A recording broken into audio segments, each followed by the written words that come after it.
अभी आग लग गया अभी।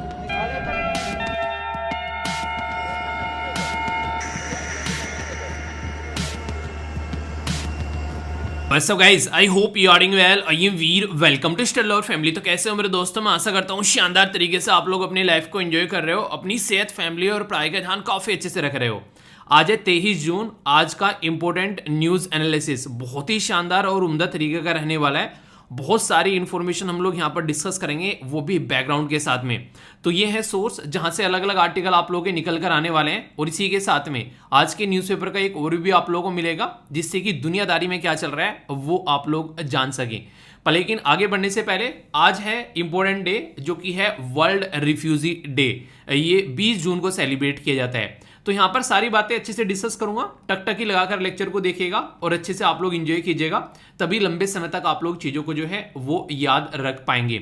सबसे पहले तो ये बताइए, कल था फादर्स डे, किस किस ने अपने पापा से रियली में बात की है? ठीक है, देखो मैंने तो कॉल किया था, ठीक है विश करने के लिए। आप लोगों ने बात की है या फिर नहीं की है तो बताना जरूर।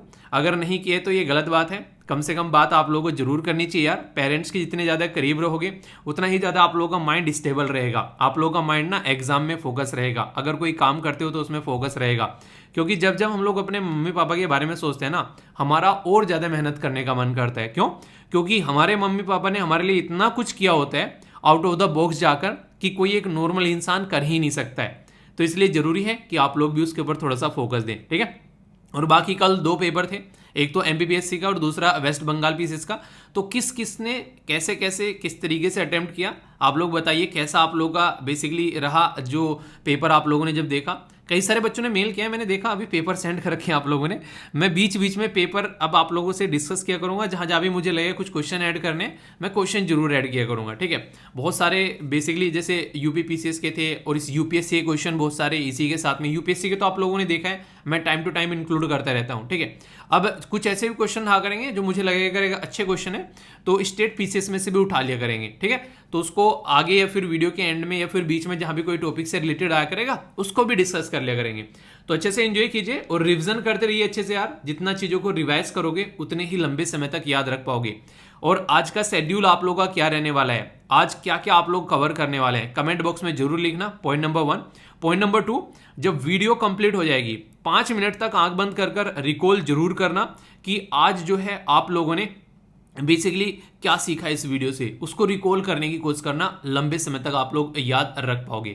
जो वीडियो स्टार्टिंग में दिखाई है उससे रिलेटेड एक न्यूज़ है, आगे डिस्कस करूंगा उसको अच्छे से, कई सारी बातें और भी बताऊंगा। बाकी सबसे पहले बात करते हैं वर्ल्ड रिफ्यूजी डे के बारे में। 20 जून को सेलिब्रेट किया जाता है। अच्छा, एक क्वेश्चन मैं आप लोगों से यहाँ पर पूछना चाहूंगा, अगर पूछ ले आप लोगों से रिफ्यूजी या फिर असाइलम सीकर, कई बार आप लोगों ने सुना होगा कि वो असाइलम मांग रहा है उस देश में, या फिर माइग्रेंट, इनमें तीनों में अगर आप लोगों से डिफरेंस पूछ ले तो आप लोग क्या बोलोगे? एक तो है रिफ्यूजी कि भाई साहब अपना देश छोड़ के आ गया, असाइलम सीकर भी भाई साहब अपना देश छोड़ के आ गया, और माइग्रेंट कि हाँ भाई साहब अपना देश छोड़ के आ गया, ठीक है। आप लोगों ने कई बार सुना होगा इसके बारे में। तो यहाँ पर इसमें थोड़ा सा मैं डिफरेंस क्लियर कर देता हूँ, क्योंकि ये क्वेश्चन ऐसा था जो कि यहाँ पर उस टाइम पर जब नहीं रोहिंग्या कम्युनिटी वाला इशू चल रहा था बहुत ज़्यादा, ठीक है।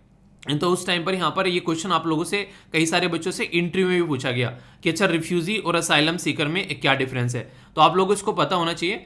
जो रिफ्यूजी रहता है, मान लीजिए किसी देश में कोई पर्टिकुलर पर्सन है और उसको लग रहा है कि वहां पर उसकी जान जा सकती है, ठीक है, और वो किसी दूसरे देश में आ गया और दूसरे देश ने उसको शरण दे दी है, तो वो हो गया रिफ्यूजी। यानी कि एक तरीके से वो वहां पर आ रहा है और आके रह रहा है और वहां पर उसको शरण दी गई है। तो रिफ्यूजी के लिए प्रॉपर कानून आप लोगों को देखने को मिलेंगे इंटरनेशनल लेवल पर। यहां पर अगर बात करें तो आप लोगों के लिए काफी इंपॉर्टेंट कानून है, जिससे क्वेश्चन भी कई बार पूछे जा चुके हैं, इसके बारे में याद रखते हैं।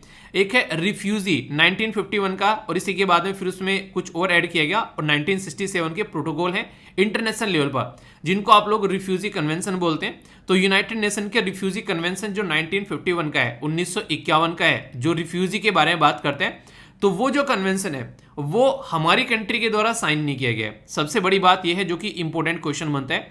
इसीलिए कोई भी इंटरनेशनल कंट्री जो है वो हमारे देश के ऊपर प्रेशर नहीं बना पाती है कि हम लोगों को अगर बाहर से कोई आ रहा है हमारे देश में उसको एक्सेप्ट करना ही करना है। हालांकि आप लोगों को पता है कि हम लोग एक तरीके से विश्वास करते हैं कि वासुदेव कुटुंबकम, यानी कि पूरा संसार जो है वो एक हमारी एक फैमिली के तरीके से सब एक ही जैसे हैं। पर लेकिन फिर भी सबसे बड़ी बात यहाँ पर ये निकल कर आती है, हमको कोई फोर्स नहीं कर सकता। आप लोगों ने एक बार बात सुनी होगी कि यार देखो, प्यार से मांगोगे तो जान दे देंगे, गुस्से में मांगोगे तो बस धुन देंगे, ठीक है। फिर हम लोग कुछ नहीं करने वाले, जो तुमको करना है कर लो, ठीक है।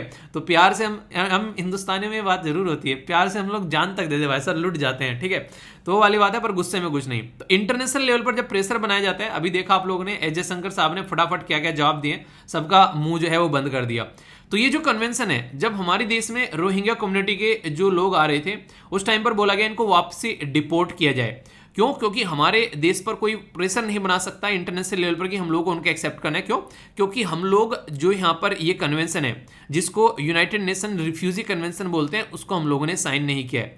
पर लेकिन फिर भी हमारा संविधान जो है, कुछ ऐसी बातें हैं जिसके बारे में आप लोग याद रखते हैं। जैसे जब आप लोग पार्ट 3 में जाओगे संविधान के अंदर में, तो आप लोगों को देखने को मिलेंगे फंडामेंटल राइट, आर्टिकल 12 से लेके आर्टिकल 35 तक का। ये जो फंडामेंटल राइट है, इसमें एक आर्टिकल है आर्टिकल 14, यानी कि अनुच्छेद जो है ये 14वां है, ये राइट टू इक्वालिटी के बारे में बात करता है। तो कोई भी बाहर का पर्सन अगर हमारे देश में आ रहा है, तो राइट टू इक्वालिटी आप लोगों को उसको प्रोवाइड करानी है। दूसरा यहाँ पर आर्टिकल जो रहता है आप लोगों का, ये रहता है 20, ये करता है protection with respect to the convention of offence, यानी कि अगर कोई कन्वेंशन किया है तो उसके लिए प्रोटेक्शन प्रोवाइड करवाना है। एक तरीके से ऐसा कोई भी मान लीजिए किसी ने कोई ऑफेंस किया है, तो ऑफेंस किया है तो वहां पर ऐसा नहीं कि बाहर का लोग ऑफेंस कर रहे हैं तो उसको क्या सजा मिल रही है, हमारा देश का कर रहा है तो उसको क्या सजा मिल रही है। तो प्रोटेक्शन रहता है, ऐसा नहीं कि बाहर का लोग आ रहा है कोई हमारे देश में, उसको इसीलिए पकड़ के बाहर डाल दो जेल में क्योंकि वो रिफ्यूजी है। तो इसके चलते भी कम से कम एक तरीके से इंसानियत के नाते आर्टिकल 21 फिर राइट टू लाइफ के बारे में बात करते हैं। अब बात हमारे देश का कोई इंसान हो, चाहे फिर वो बांग्लादेश का हो, चाहे वो फिर पाकिस्तान का हो, इंसान तो इंसान है ना, तो उसको प्रोटेक्शन भी प्रोवाइड कराने की बात हमारे संविधान में की गई है। तो यहां से एक क्वेश्चन निकल कर आते हैं, जो कि मैंने कई बार आप लोगों से डिस्कस किया है इस डिस्कशन के अंदर भी, और इसी के साथ में मैंने आप लोगों से पॉलिटी में काफी डिटेल में डिस्कस किया है यहाँ पर ये सारी चीजें। तो आप लोगों को ये बताना है कि आज की डेट में अगर आप लोगों से कोई बात करता है कि हमारे संविधान में कितने आर्टिकल हैं जो कि फॉरेनर के लिए भी हैं और हमारे देशवासियों के लिए तो खैर वो होंगे ही, ठीक है। यानी कि फॉरेनर को भी फंडामेंटल राइट प्रोवाइड करा रखे हैं हमारे संविधान ने। तो फॉरेनर के लिए कौन कौन से आर्टिकल है, इससे कई बार एग्जाम में क्वेश्चन पूछे जा चुके हैं, और रिसेंटली अभी काफी ज्यादा न्यूज में आई है। कब? जब सिटीजनशिप अमेंडमेंट एक्ट के बारे में हम लोगों ने बातें की, तो इसके बारे में आप लोगों को पता होना चाहिए। तो इसके बारे में बताइए आप लोग, देखता हूं कौन कौन सही आंसर देते हैं। तो अभी मैं फिर से टॉपिक पे आता हूं। जो रिफ्यूजी मैंने बता दिया, कोई बाहर से आ रहा है हमारे देश में आकर शरण ले रहा है, उसको हम लोग रिफ्यूजी कह देते हैं।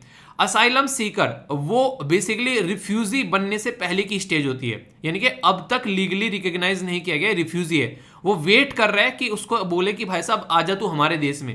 यानी कि रिफ्यूजी तो आ गया, असाइलम सीकर है आने से पहले कि भाई साहब मैं आना चाहता हूं, क्या आप एक्सेप्ट करेंगे? क्योंकि कई सारे ऐसे रहते हैं, जैसे इंटरनेशनल लेवल पर मान लीजिए कोई पर्टिकुलर पर्सन है, उसका देश जो है उसको मारना चाहता है, वो बचना चाहता है, तो वो क्या करता है, कहीं पर जाकर बोलता है मुझे असाइलम दे दो, रहने के लिए मुझे जगह दे दो, ठीक है, वरना मेरे देश वाले मुझे मार डालेंगे।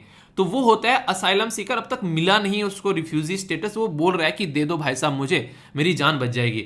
तो ये वाली कैटेगरी असाइलम सीकर होती है। और माइग्रेंट तो आप लोगों को बताइए, ये एक इंटरनेशनली लीगली एक्सेप्टेड एक फिनोमिनन है, जिसमें एक देश से दूसरे देश में लोग आते जाते रहते हैं, खासकर जॉब के लिए या फिर एजुकेशन के लिए या फिर किसी और पर्पज के लिए।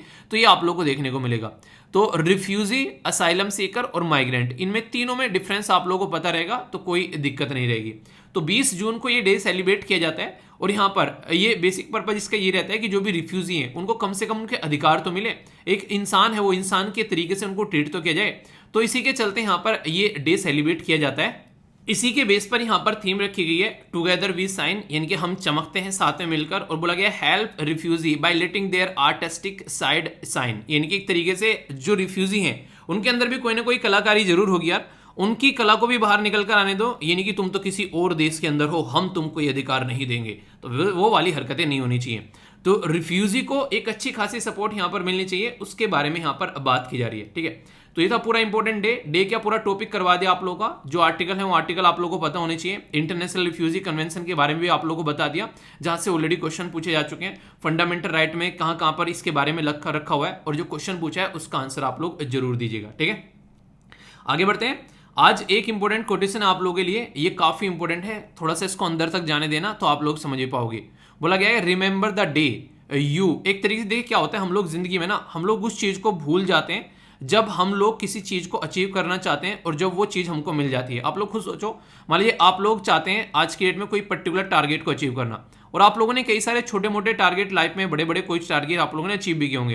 तो जैसे ही आप लोग वो टारगेट अचीव कर लेते हो, ठीक है, तो आप लोग क्या करते हो, आप लोग वो चीज भूल जाते हो जिसके लिए आप लोग इतने ज्यादा आतुर थे कि ये चीज आप लोगों को चाहिए। ये अक्सर रिलेशनशिप में होता है, एक लड़का लड़की आपस में चाहते हैं कि एक दूसरे के साथ में रहे, पर लेकिन जैसे ही आगे चलकर साथ में आ जाते हैं, फिर उनकी शादी हो जाती है, तो एक दूसरे को रेस्पेक्ट करना पे बंद कर देते हैं। ठीक है, तो ये जरूरी है कि जिस चीज के लिए आप लोग जी रहे थे, जिस चीज के लिए आप लोग मरने के लिए तैयार थे कि यार ये जिंदगी में मेरी होना चाहिए, उसको फिर थ्रू आउट द रेस्पेक्ट दो ना। पर लेकिन वो चीजें खत्म होने लगती हैं जैसे जैसे चीजें आगे बढ़ती है, फिर वो बात हो जाती है घर की मुर्गी दाल बराबर वाली। ठीक है, तो इस तरीके से जिंदगी में हमेशा अगर किसी चीज को रेस्पेक्ट नहीं दोगे और वो चीजें कम हो जाएंगी, तो फिर यार उसको कोई मतलब बनता नहीं है, फिर वो चीजें संभालना मुश्किल हो जाता है। तो इसलिए कोशिश करो कि जो भी चीज आप लोगों के पास में है, ये कोशिश करो कि आप लोग सोचो उनके बारे में कि जिस दिन आप लोगों को चाहिए थी वे, ठीक है, आप लोग हमेशा उनके लिए प्रार्थना कर रहे थे कि यार ये चीज मुझे मिल जाए जिंदगी में, और अब मिल गई है तो आप लोगों ने उसकी इज्जत करना बंद कर दी है।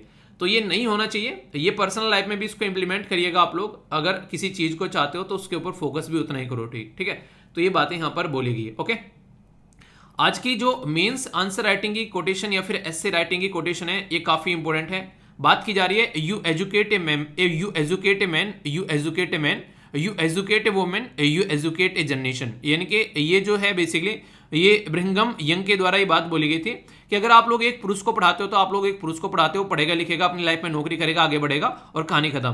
पर लेकिन अगर आप लोग एक महिला को पढ़ाते हो तो इसका मतलब वो है कि आप लोग जनरेशन को पढ़ा रहे हो। क्यों, कैसे, पीढ़ियों को शिक्षित कर रहे हो, क्योंकि महिला जो है वो बच्चे के साथ में ज्यादा कनेक्ट रहती है। आप लोगों को पता है माँ जो है बच्चे को दूध पिलाती है, मैक्सिमम टाइम बच्चा जो है वो माँ के पास में रहता है। नॉर्मली जैसे आप लोग आज के डेट में घर पे हैं, ठीक है, तो आप मतलब रिश्तेदारी के वहां पर जैसे माँ जो होती है, कई बार आप लोग ने मम्मी मामा के वहां पे जा रही है, तो जैसे जैसे मामा के वहां पे जाते हैं तो हम भी साथ साथ में लटक लेते हैं कि हाँ हम भी जाएंगे वैसा घूमने, मम्मा के यहाँ पे छुट्टी चलेगी।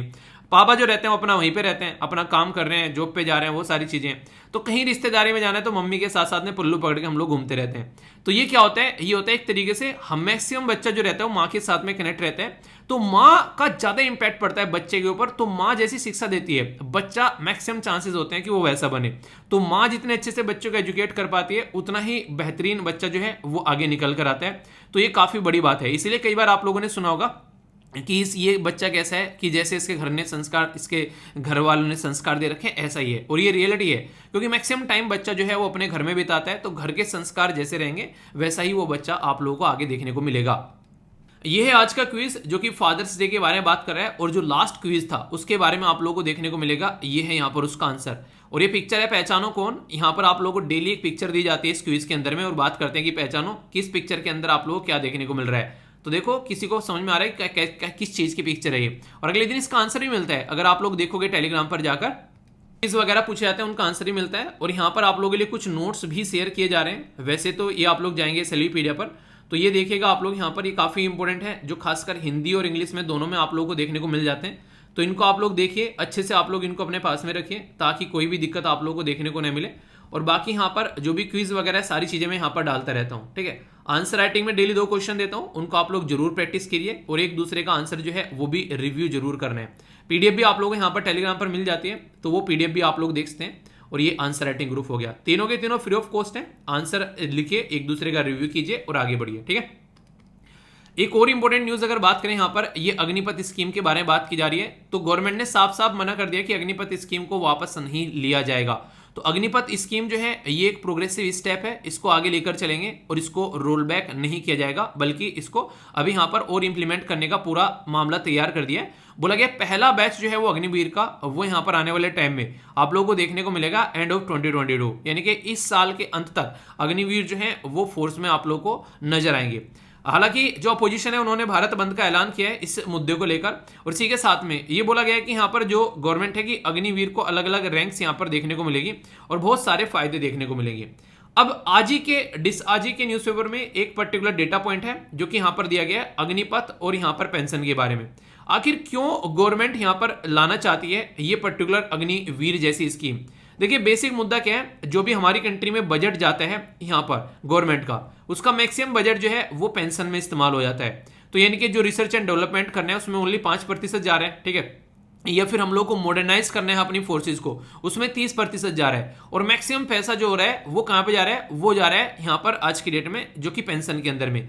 तो यहां पर ये लगता है कि पेंशन के अंदर अगर इतना सारा बजट खर्च हो रहा है तो यहां पर फिर उसको कोई मतलब बयान नहीं जाता है कि डिफेंस के लिए पैसा जा रहा है, उसको डिफेंस को मॉडर्नाइज नहीं कर पा रहे हैं, हमारे पास में जो मॉडर्न प्लेन नहीं है, वेपन नहीं है, ठीक है। हमारे पास में अगर बात करें रिसर्च एंड डेवलपमेंट के द्वारा जो काम किया जाता है डीआरडीओ के द्वारा, उसमें पैसा देने के लिए पैसे कम पड़ जाते हैं, मैक्सिमम पैसा जो है पेंशन में चला जाता है।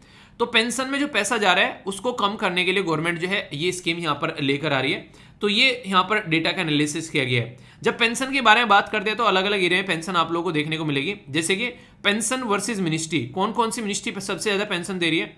तो होम मिनिस्ट्री जो है आज के डेट में सबसे ज्यादा पेंशन दे रही है। इसी के साथ में यहाँ पर मिनिस्ट्री ऑफ रूरल डेवलपमेंट, यहाँ पर अगर बात करें मिनिस्ट्री ऑफ एग्रीकल्चर और जो फार्मर वेलफेयर, इसके बारे में बात करें तो ये पेंशन कितना दे रही है यहाँ पर, तो उसके बारे में है। तो चार्ट जो है वो दिखा रहा है कि रिवेन्यू एक्सपेंडिचर जो वेरियस मिनिस्ट्री कर रही है यहाँ पर स्पेंड, ठीक है। तो यहाँ पर अगर बात करें तो ये इनके द्वारा जो ये पेंशन नहीं, मतलब इनको जो रिवेन्यू मिल रहा है तो उसमें से पेंशन जो जा रही है यहाँ पर, तो पेंशन यहाँ पर आप लोगों को देखने को मिलेगी मैक्सिमम यहाँ पर जो खर्च किया जा रहा है। तो डिफेंस मिनिस्ट्री के बारे में यहाँ पर बात की जा रही है। अगर इसको आप लोग यहाँ पर देखोगे डेटा को तो ये और दिखाया गया कि रेवेन्यू एक्सपेंडिचर कितना है, डिफेंस बजट पर कितना जा रहा है, कैपिटल एक्सपेंडिचर कितना है यहाँ पर, तो ये बताने की कोशिश की जा रही है। तो पेंशन के बारे में जब बात करते हैं तो रेलवे से लगभग डबल पेंशन डिफेंस मिनिस्ट्री के अंदर दी जाती है, जब आप लोग यहाँ पर देखेंगे। जबकि यहाँ पर बजट के बारे में बात करें तो मैक्सिमम बजट यहाँ पर इसके अंदर निकल कर आते हैं। तो इसमें यह बताया गया कि जो पेंशन है उसको कम करने की कोशिश की जा रही है। 4 साल के लिए अग्निवीर को लिया जाएगा, उसके बाद में उनको फिर दिखाया जाएगा कि हाँ आप लोग जो है अलग अलग एरिया में आप लोगों को अप्लाई करने के लिए अलाउ किया जाएगा। तो मुद्दा इसी के लिए लोग जो है वो सड़कों पर उतरे और इसी के लिए लोग जो है वो प्रोटेस्ट कर रहे थे। तो ये मुद्दा है जिसके बारे में आप लोग याद रख सकते हैं। बाकी आप लोगों को पता है गवर्नमेंट जो है बहुत सारे स्टेप उठा रही है ताकि इसको ढंग से इंप्लीमेंट किया जाए। तो वो सारे मुद्दे हैं वो आगे देखने को आप लोगों को मिलेंगी, ठीक है। तो ये मुद्दा था। बाकी आगे चलता हूं, यहाँ पर कई सारे इंपॉर्टेंट आर्टिकल हैं जो आप लोगों को देखने को मिलेंगे, जिससे कई सारी इंपॉर्टेंट बातें जो हैं वो आप लोग जान पाएंगे। जो यहाँ पर एक आर्टिकल जो मैं आप लोगों से सबसे पहले डिस्कस करना चाहूंगा वो है यहाँ पर, ये काफी इंपॉर्टेंट और बेसिक आर्टिकल देखने को मिलेगा। ये बार बार न्यूज में आ रहा है 2 चीजों को लेकर, एक तो शुगर प्रोडक्शन को लेकर, ठीक है।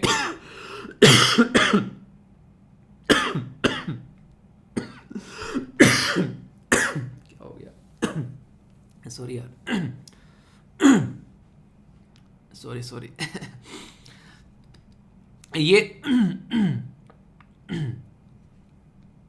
ये जो आर्टिकल है यहाँ पर, ये अभी फिलहाल से फिर से न्यूज में आ रखा है। यहाँ पर महाराष्ट्र जो है उसने क्या किया है, अभी यहाँ पर यूपी को पीछे छोड़ दिया शुगर प्रोडक्शन में। ये तो एक आर्टिकल अलग हो गया। अभी हम लोगों ने अपनी कंट्री में से जो कई सारी चीजों को जो एक्सपोर्ट करने पर भी बैन लगाया, उसके बारे में भी यहाँ पर कुछ आप लोगों से बातें करूंगा। हमारी कंट्री दुनिया में कहां पर है इन सब चीजों के प्रोडक्शन में, उसके बारे में भी आप लोगों से बात करूंगा। तो एक इंपॉर्टेंट और एक इंटरेस्टिंग आर्टिकल आप लोग यहाँ पर इसको बोल सकते हैं, ठीक है। एक काफी इंपॉर्टेंट आर्टिकल है, आज ही के डिस्कशन में भी है। यहाँ पर ये बात करेंगे हमारी कंट्री की रैंक इन्वायरमेंट परफॉर्मेंस इंडेक्स के अंदर में कैसी है। तो ये भी काफी इंपॉर्टेंट आर्टिकल आप लोगों के लिए निकल कर आएगा, जिससे आप लोग कई सारी बातें मिलेगी जानने को। और ये जो आर्टिकल्स रहते हैं ना, इसके एंड में आप लोग क्वेश्चन भी देखने को मिलते हैं। तो वो क्वेश्चन आप लोग जब अटेम्प्ट करोगे तो आप लोग काफी मजा आएगा, पर लेकिन वो मजा आप लोग तभी ले पाएंगे जब आप लोग डिस्कशन को ढंग से सुनेंगे। अगर डिस्कशन ही ढंग से नहीं सुनने तो फिर कैसे आप लोग इसको कर पाओगे, ठीक है। तो जो क्वेश्चन पूछूंगा उसका भी आंसर आप लोगों को अच्छे से देना है, तभी आप लोग चीजों को अंडरस्टैंड कर पाएंगे। तो सबसे पहले चलिए यहाँ पर पहले आप लोगों से जो डिस्कस करूंगा वो मैं डिस्कस कर लेता हूँ यहाँ पर ये वाला आर्टिकल, फिर आगे और भी आर्टिकल आएंगे आप लोगों से। क्वेश्चन जहां जहां पूछता रहूंगा उनके आंसर देते हुए आगे बढ़ना है। महाराष्ट्र के द्वारा अभी उत्तर प्रदेश को पीछे छोड़ दिया, तो आर्टिकल कहां पे कनेक्ट कर सकते हैं, UPSC prelims GS paper 3 economics या फिर एग्रीकल्चर के अंदर आप लोग इसको कनेक्ट कर सकते हैं। अभी बात करें तो महाराष्ट्र जो है वो वंस अगेन टॉप पर आ गया शुगर प्रोडक्शन के मामले में। याद रखिएगा चीनी के प्रोडक्शन की बात की जा रही है, यहाँ पर महाराष्ट्र ये टॉप पर आ गया आफ्टर 5 ईयर, यानी कि अब तक उत्तर प्रदेश टॉप पर चल रहा था, अब महाराष्ट्र टॉप पर आ गया। और जो भी कैंडिडेट यूपी और यहाँ पर महाराष्ट्र से जो यूपीएससी की तैयारी कर रहे हैं वो याद रखिएगा, अगर आप लोग एक ऐसे बैकग्राउंड से आते हैं जो कि बैकग्राउंड आप लोगों का है बेसिकली कैसा, वो किसान वाला यानी कि फार्मर वाला, यानी कि आप लोग एक किसान के घर से आते हैं, तो यहां से क्वेश्चन जरूर पूछा जाता है कि शुगर कैन प्रोडक्शन में क्या क्या दिक्कतें आ रही हैं, क्या क्या उससे रिलेटेड चीजें हैं। और एक बच्चे से अब की बार जो क्वेश्चन जो यहाँ पर आंसर क्वेश्चन पूछा गया था वो था फेयर एंड रेम्यूनरेटिव प्राइस के बारे में। तो ये क्या होता है वो भी आप लोगों से मैं यहाँ पर बात करूंगा। तो इंटरव्यू के देखिए जब भी तैयारी करो ना, ऐसे तैयारी करो कि हर एक लेवल की आप लोगों की तैयारी होती चले आगे बढ़ के, ठीक है। तो इसको तभी आप लोग अच्छे से एंजॉय कर पाओगे और लंबे समय तक याद रख पाओगे। एक काफी इंपॉर्टेंट वीडियो आज मैं अपलोड करूंगा उसको आप लोग देखना। वो जो वीडियो होगी वो आप लोगों को कैसे आप लोगों को चीज़ों को आगे लेकर चलना है उसके बारे में यहाँ पर आप लोगों को चीज़ें देखने को मिलेगी। तो उसको अच्छे से आप लोग देखिएगा ताकि कोई भी डाउट आप लोगों को कैसे तैयारी करनी है उसके बारे में देखने को न मिले, ठीक है। तो उस वीडियो को मैं अपलोड करूंगा अप्रोक्सीमेट मतलब 2:30-3 बजे के करीब अपलोड कर दूंगा, ठीक है। जिससे कि आप लोगों को प्रिपरेशन कैसे करना है, अपनी स्टडी को कैसे लेकर चलना है आगे आने वाले टाइम में 2023 के लिए 2024 के लिए, तो एक प्रॉपर प्लानिंग दूंगा। उसी के साथ में बुक लिस्ट बताऊंगा आप लोग क्या क्या पढ़ सकते हैं। कई सारे बच्चे उसके लिए कई लंबे समय से रिक्वेस्ट कर रहे थे। तो वो वीडियो जो है लगभग मैं आप लोगों की चलिए 3 बजे करीब मतलब 2:30-3 बजे करीब में उसको अपलोड कर दूंगा, ठीक है। उसके बीच में आप लोग उसको देख लेना। टेलीग्राम पर भी लिंक प्रोवाइड करा दूंगा ताकि कोई भी डाउट आप लोगों को देखने को न मिले। तो ये जो चीज है यहाँ पर महाराष्ट्र जो है वो अभी फिलहाल जो है प्रोडक्शन बढ़ गया, तो प्रोडक्शन बढ़ गया, उत्तर प्रदेश को पीछे छोड़ दिया। तो यहाँ पर 138 लाख टन महाराष्ट्र का और उत्तर प्रदेश का आप लोगों को देखने को मिलेगा 105। तो यहाँ पर लगभग अगर मोटे मोटे तौर पर बात करूं तो 33 जो लाख टन है यहाँ पर महाराष्ट्र आगे चल रहा है। अगर हमारे देश में शुगर प्रोडक्शन के बारे में बात करें तो कुछ ये डेटा आप लोगों को देखने को मिलेगा। यहाँ पर अगर आप लोग देखें 2020-21 तक का यहाँ पर उत्तर प्रदेश जो था वो टॉप पर चल रहा था, पर लेकिन अभी जो है यहाँ पर महाराष्ट्र टॉप पर आ गया। आगे बात करेंगे तो उत्तर प्रदेश, महाराष्ट्र, नेक्स्ट यहाँ पर आप लोगों को कर्नाटका, गुजरात, और यहाँ पर आगे बात करेंगे तो ये आप लोगों को ऑल इंडिया लेवल पर इतना प्रोडक्शन है।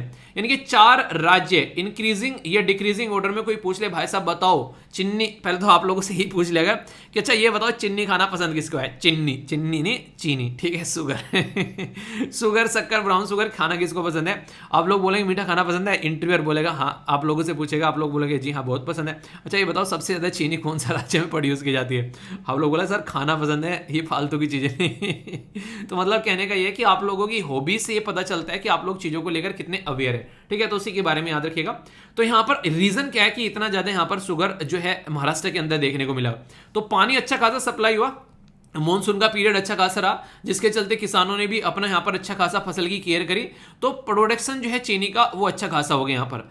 इसी के साथ में यहाँ पर जो कैन प्रोडक्शन है, शुगर और कैन, शुगर चीनी और कैन गन्ना, इसका प्रोडक्शन महाराष्ट्र में जो है वो आप लोगों को देखने को मिलेगा। हालांकि इतना नहीं था जितना as compare to Uttar Pradesh में, वहां पर गन्ना ज्यादा प्रोड्यूस हो रहा है, पर यहाँ पर शुगर ज्यादा प्रोड्यूस कर पा रहे हैं। तो इसके चलते यहाँ पर अगर बात करें कई सारी चीजों में इनके द्वारा करेक्शन किया गया, जैसे कि डेटा जो इकट्ठा किया जाता था। जैसे मैं आप लोगों को बोलूं कि आप लोगों के पास में घर से कितने पैसे मिलते हैं और कहां कहां खर्च करते हो, आप लोग उसका ब्यौरा रखा करो। आप लोग अगर उसका ब्यौरा रखोगे ना कहां कहां पैसा खर्च कर रहे हैं, तो उसके ऊपर नजर रखोगे तो गलत जगह पैसा खर्च करने से आप लोग बचोगे।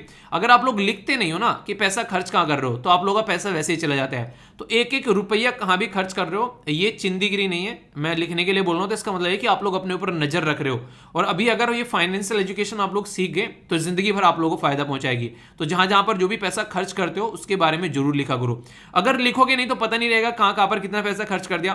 तो सेम यहां पर डेटा के बारे में बात की जा रही है। महाराष्ट्र के अंदर कितना गन्ना प्रोड्यूस किया जा रहा है, कितने शुगर प्रोड्यूस किया जा रहा है, वो डेटा का पता ही नहीं चल रहा था उसको प्रॉपर वे में। तो उस डेटा में कमी थी, यानी कि हो ज्यादा रहा था, डेटा में कम रहे थे। तो इसका मतलब ये हो गया उसमें करेक्शन किया गया, तो आधा तो वैसे ही बढ़ गया यहाँ पर।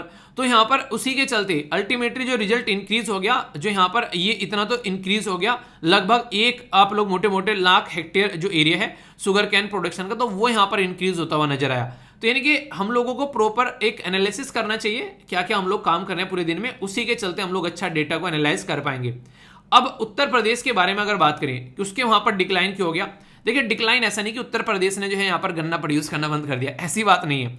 ऐसा है कि एक इंसान हिस्ट्री में अच्छा है, एक इंसान ज्योग्राफी में अच्छा है, ठीक है। पहले वाले ने हिस्ट्री छोड़ के ज्योग्राफी पढ़ना पसंद कर दिया और ज्यादा, तो ज्योग्राफी में अच्छा हो गया, एक को पॉलिटी और करंट अफेयर पसंद आ रहा है, ठीक है। तो ऐसे आप लोग समझ सकते हैं। तो इथेनॉल जो प्रोड्यूस करना ज्यादा स्टार्ट कर दिया ताकि पैसा कमाया जा सके और यहाँ पर किसानों की इनकम को डबल किया जा सके। तो जो शुगर में प्रोडक्शन में जो गन्ना जाता था वो गन्ना कम हो गया और इथेनॉल में ज्यादा जाने लगा। तो ये एक आंसर होगा आप लोगों का। इसी के साथ में ये तो हो गया कि सबसे ज्यादा उत्तर प्रदेश में इथेनॉल की ब्लेंडिंग की जा रही है पेट्रोल के अंदर में, ठीक है। अभी हमारा टारगेट कितना है ब्लेंडिंग करने का, ये क्वेश्चन का आंसर आप लोग दीजिए, देखता हूं कौन सी आंसर देता है कि एथेनॉल जब ब्लेंडिंग की जा रही है पेट्रोल के अंदर वो कितना है टारगेट फिलहाल के टाइम पर।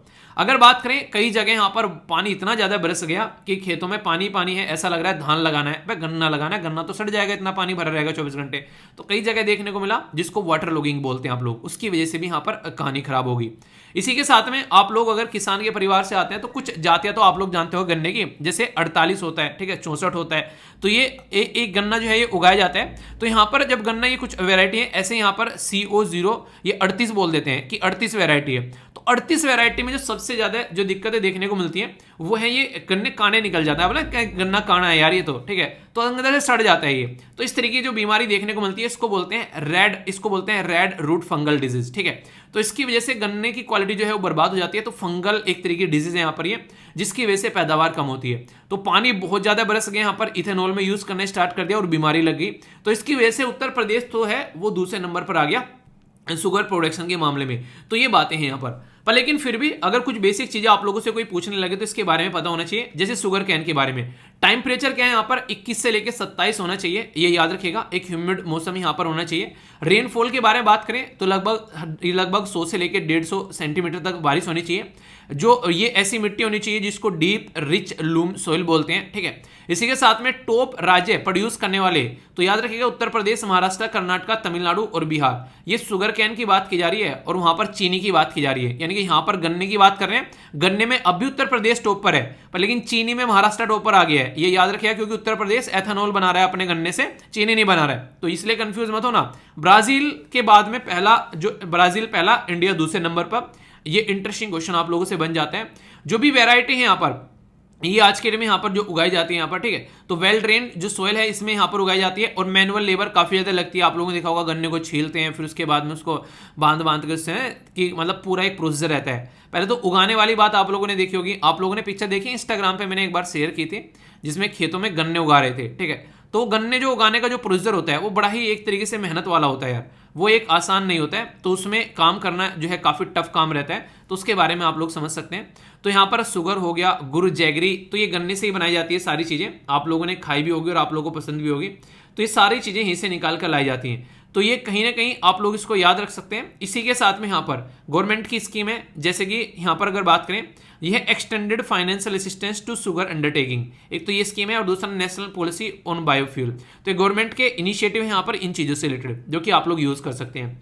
अब जो क्वेश्चन मैंने बोला ये फेयर एंड रेम्यूनरेटिव प्राइस के बारे में, तो याद रखिएगा ये एक अलग से टॉपिक है आप लोगों का, ठीक है। जो यहाँ पर अब पढ़ाया वो एक अलग टॉपिक था, ये अलग टॉपिक है जहां से क्वेश्चन बनते हैं। ये फेयर एंड रेम्यूनरेटिव प्राइस ये बिल्कुल ऐसे है जैसे MSP यानी कि मिनिमम सपोर्ट प्राइस होता है।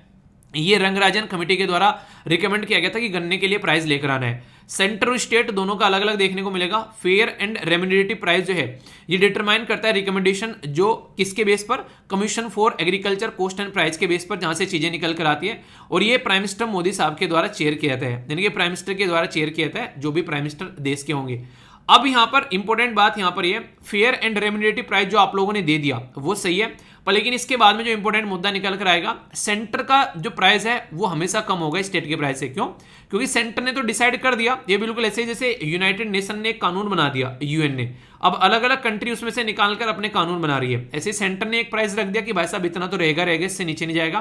फिर स्टेट गवर्नमेंट जो है वो स्टेट एडवाइस प्राइस निकालेगा जो इसमें कुछ ऐड करेगा। मान लीजिए सेंट्रल गवर्नमेंट ने बोला है कि हम लोग यहाँ पर 300 रुपए पर क्विंटल देंगे गन्ने का, ठीक है, 300 रुपए पर क्विंटल। अब उत्तर प्रदेश बोला है कि ठीक है हम लोग 350 देंगे, पंजाब बोला है ठीक है हम 360 देंगे, महाराष्ट्र बोला है ठीक है हम 370 देंगे। तो जो ऊपर का एडिशन यहाँ पर किया जा रहा है ये स्टेट के द्वारा ऐड किया जा रहा है। तो स्टेट टू स्टेट जो है गन्ने का प्राइस जो है वो डिफर करता है यहाँ पर, तो ये याद रखिएगा, ठीक है। बाकी मैंने आप लोगों को बता दिया यहाँ पर ये कुछ चीजें हैं जो कि अभी मैंने आप लोगों को बताई। तो यहाँ से क्वेश्चन आप लोगों के लिए कई बार बन जाते हैं, तो कंफ्यूजन नहीं होना चाहिए। एक और छोटी सी बात यहाँ पर, जब यहाँ पर आप लोग बात करते हैं बेसिकली किसके बारे में, जो पूरा यहाँ पर ये बेसिकली क्या कहते हैं, ये स्टेप बाय स्टेप जो एथेनॉल का प्रोडक्शन है, तो शुगर कैन को फर्मेंटेशन किया जाता है, ठीक है। फर्मेंटेशन यानी कि एक तरीके से आप लोग ये पूरा प्रोसीजर देख सकते हैं। शुगर हो गया, यीस्ट हो गया, ये यहाँ पर ऑक्सीजन हो गया, फिर यहाँ पर कार्बन डाइऑक्साइड निकलती है और यहाँ पर एल्कोहल निकलता है। तो यहाँ पर फर्मेंटेशन कर फिर प्योरिफिकेशन किया जाता है, फिर एथेनॉल यहाँ पर ब्लेंडिंग की जाती है, उनको दोनों को मिक्स किया जाता है, ट्रांसपोर्ट कर फिर इसको पेट्रोल पंप पर ले जाया जाता है और आप लोग इसको अपनी गाड़ी में भर लेते हैं। तो ये एथेनॉल ब्लेंडिंग का ये प्रोसीजर आप लोगों को देखने को मिलेगा। क्वेश्चन का आंसर भी चलिए आप लोगों को दे देता हूं। एथेनॉल ब्लेंडिंग जो है इसका बेसिक पर्पज ये है कि पेट्रोल जो बाहर से खरीद कर लेकर आते हैं, मान लीजिए 100% पेट्रोल बाहर से लेकर आ रहे हैं, सोचो अभी हम लोगों ने 20% इसमें एथेनॉल मिलाना स्टार्ट कर दिया, तो हम लोग 20% एथेनॉल अगर मिला देते हैं इसके अंदर तो क्या होगा, अब बाहर से 80% ही खरीद कर लेकर आना पड़ेगा। तो जो 20% पैसा है वो हमारे किसानों की जो जेब में जाना चाहिए अब यहाँ पर, और इसी से इनकी इनकम को हम लोग डबल भी कर पाएंगे। तो 2025 से लेके 30 तक पहले बोला गया था, अभी 30 से हटाकर इसको 25 कर दिया कि E20 हम लोग लेकर चलेंगे, 20% एथेनॉल ब्लेंडिंग करेंगे।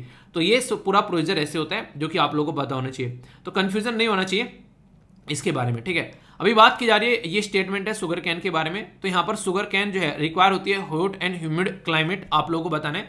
इंडिया जो है वो सेकंड लार्जेस्ट प्रोड्यूसर है आफ्टर ब्राजील, ठीक है। इसी के साथ में महाराष्ट्र जो है बात करें तो टॉप है यहाँ पर शुगर कैन प्रोडक्शन के अंदर में, ठीक है। शुगर कैन जो प्रोड्यूस करने में महाराष्ट्र जो टॉप है, ये बात की जा रही है। कौन सी स्टेटमेंट यहाँ पर करेक्ट है ये आप लोगों को बताना है। लोग अभी मैंने पढ़ा है यहाँ पर तीसरी स्टेटमेंट में मैंने अभी बताया कि उत्तर प्रदेश टॉप पर है शुगर कैन में, शुगर प्रोडक्शन में महाराष्ट्र टॉप पर है। तो आंसर क्या होगा, आंसर इसका ए होगा। तो कंफ्यूजन आप लोगों को यहाँ पर नहीं होना चाहिए, ठीक है। हमारे देश की जो रैंकिंग है यहाँ पर 180 देश जो है उसमें हमारे देश की रैंकिंग जो है वो सबसे नीचे डालेगी इन्वायरमेंट परफॉर्मेंस इंडेक्स के अंदर में। तो यहाँ पर अगर बात करें इन्वायरमेंट परफॉर्मेंस इंडेक्स, यानी कि इन्वायरमेंट जो है वो कैसे परफॉर्म कर रहा है एक इंडेक्स के अंदर में, वो बताने की कोशिश की जाती है। इससे चेक ये किया जाता है कि हमारे देश में इन्वायरमेंट की कंडीशन कैसी है, हम लोगों की गवर्नमेंट की पॉलिसी कैसी है। तो उसके चलते काफ़ी ज़्यादा न्यूज़ में यहाँ पर आ गया है। डेनमार्क जो है उसने टॉप किया और हमारी कंट्री ने नीचे से टॉप किया, यानी कि पहले नंबर पर डेनमार्क और इंडिया जो है वो है 180वें नंबर पर। तो ये नहीं कहते, वो आप लोगों ने डायलॉग सुना, गजब बेइज्जती है यार, ठीक है। तो वही वाली बात देखने को मिलेगी। तो हमारी कंट्री की गवर्नमेंट ने हालांकि इसको नकार दिया। तो डेनमार्क, यूके, फिनलैंड, माल्टा, इसी के साथ में स्वीडन, ये टॉप 5 है। नीचे से अगर बात करें तो हमारी कंट्री है बेसिकली 180वें नंबर पर, बांग्लादेश हमारा पड़ोसी देश 177वें नंबर पर, पाकिस्तान हमारा पड़ोसी देश 176वें नंबर पर, नेपाल 162वें पर, चाइना 160वें पर। तो ये कुछ ऐसे हैं जिनके बारे में याद रखिएगा हमारे पड़ोसी। तो यहाँ पर कुछ की इंडिकेटर बताए गए जिसमें रैंक है बायोडाइवर्सिटी के मामले में 179 है, ठीक है। प्रोटेक्टेड एरिया के बारे में 177, ये कई सारे यहाँ पर एरिया दे रखे हैं जिसके बारे में यहाँ पर कि कहाँ पर हमारी रैंक है, ठीक है। तो इनको सबको जब कंबाइन करते हैं तो कुछ ऐसी रैंक निकल कर आती है।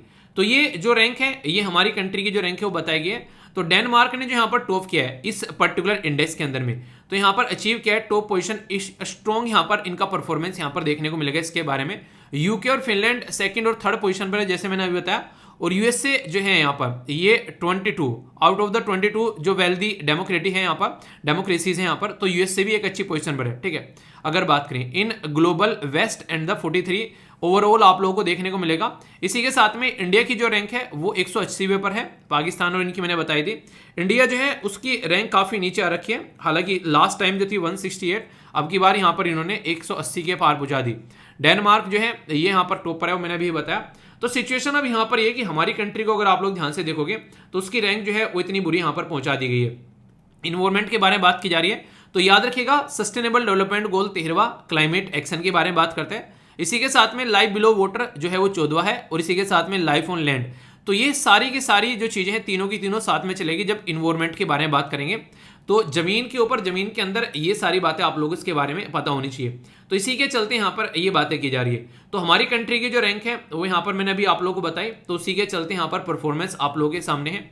ये जो इंडेक्स है येल यूनिवर्सिटी और कोलंबिया यूनिवर्सिटी के द्वारा यहाँ पर प्रस्तुत किया जाता है, कोलैबोरेट करके यहाँ पर वर्ल्ड इकोनॉमिक फोरम के साथ में, ठीक है। तो ये काफी इंपॉर्टेंट है। तो यहाँ पर हाईलाइट किया जाता है क्या क्या दिक्कत है। पहली बार पब्लिश किया गया था 2002 में फर्स्ट टाइम।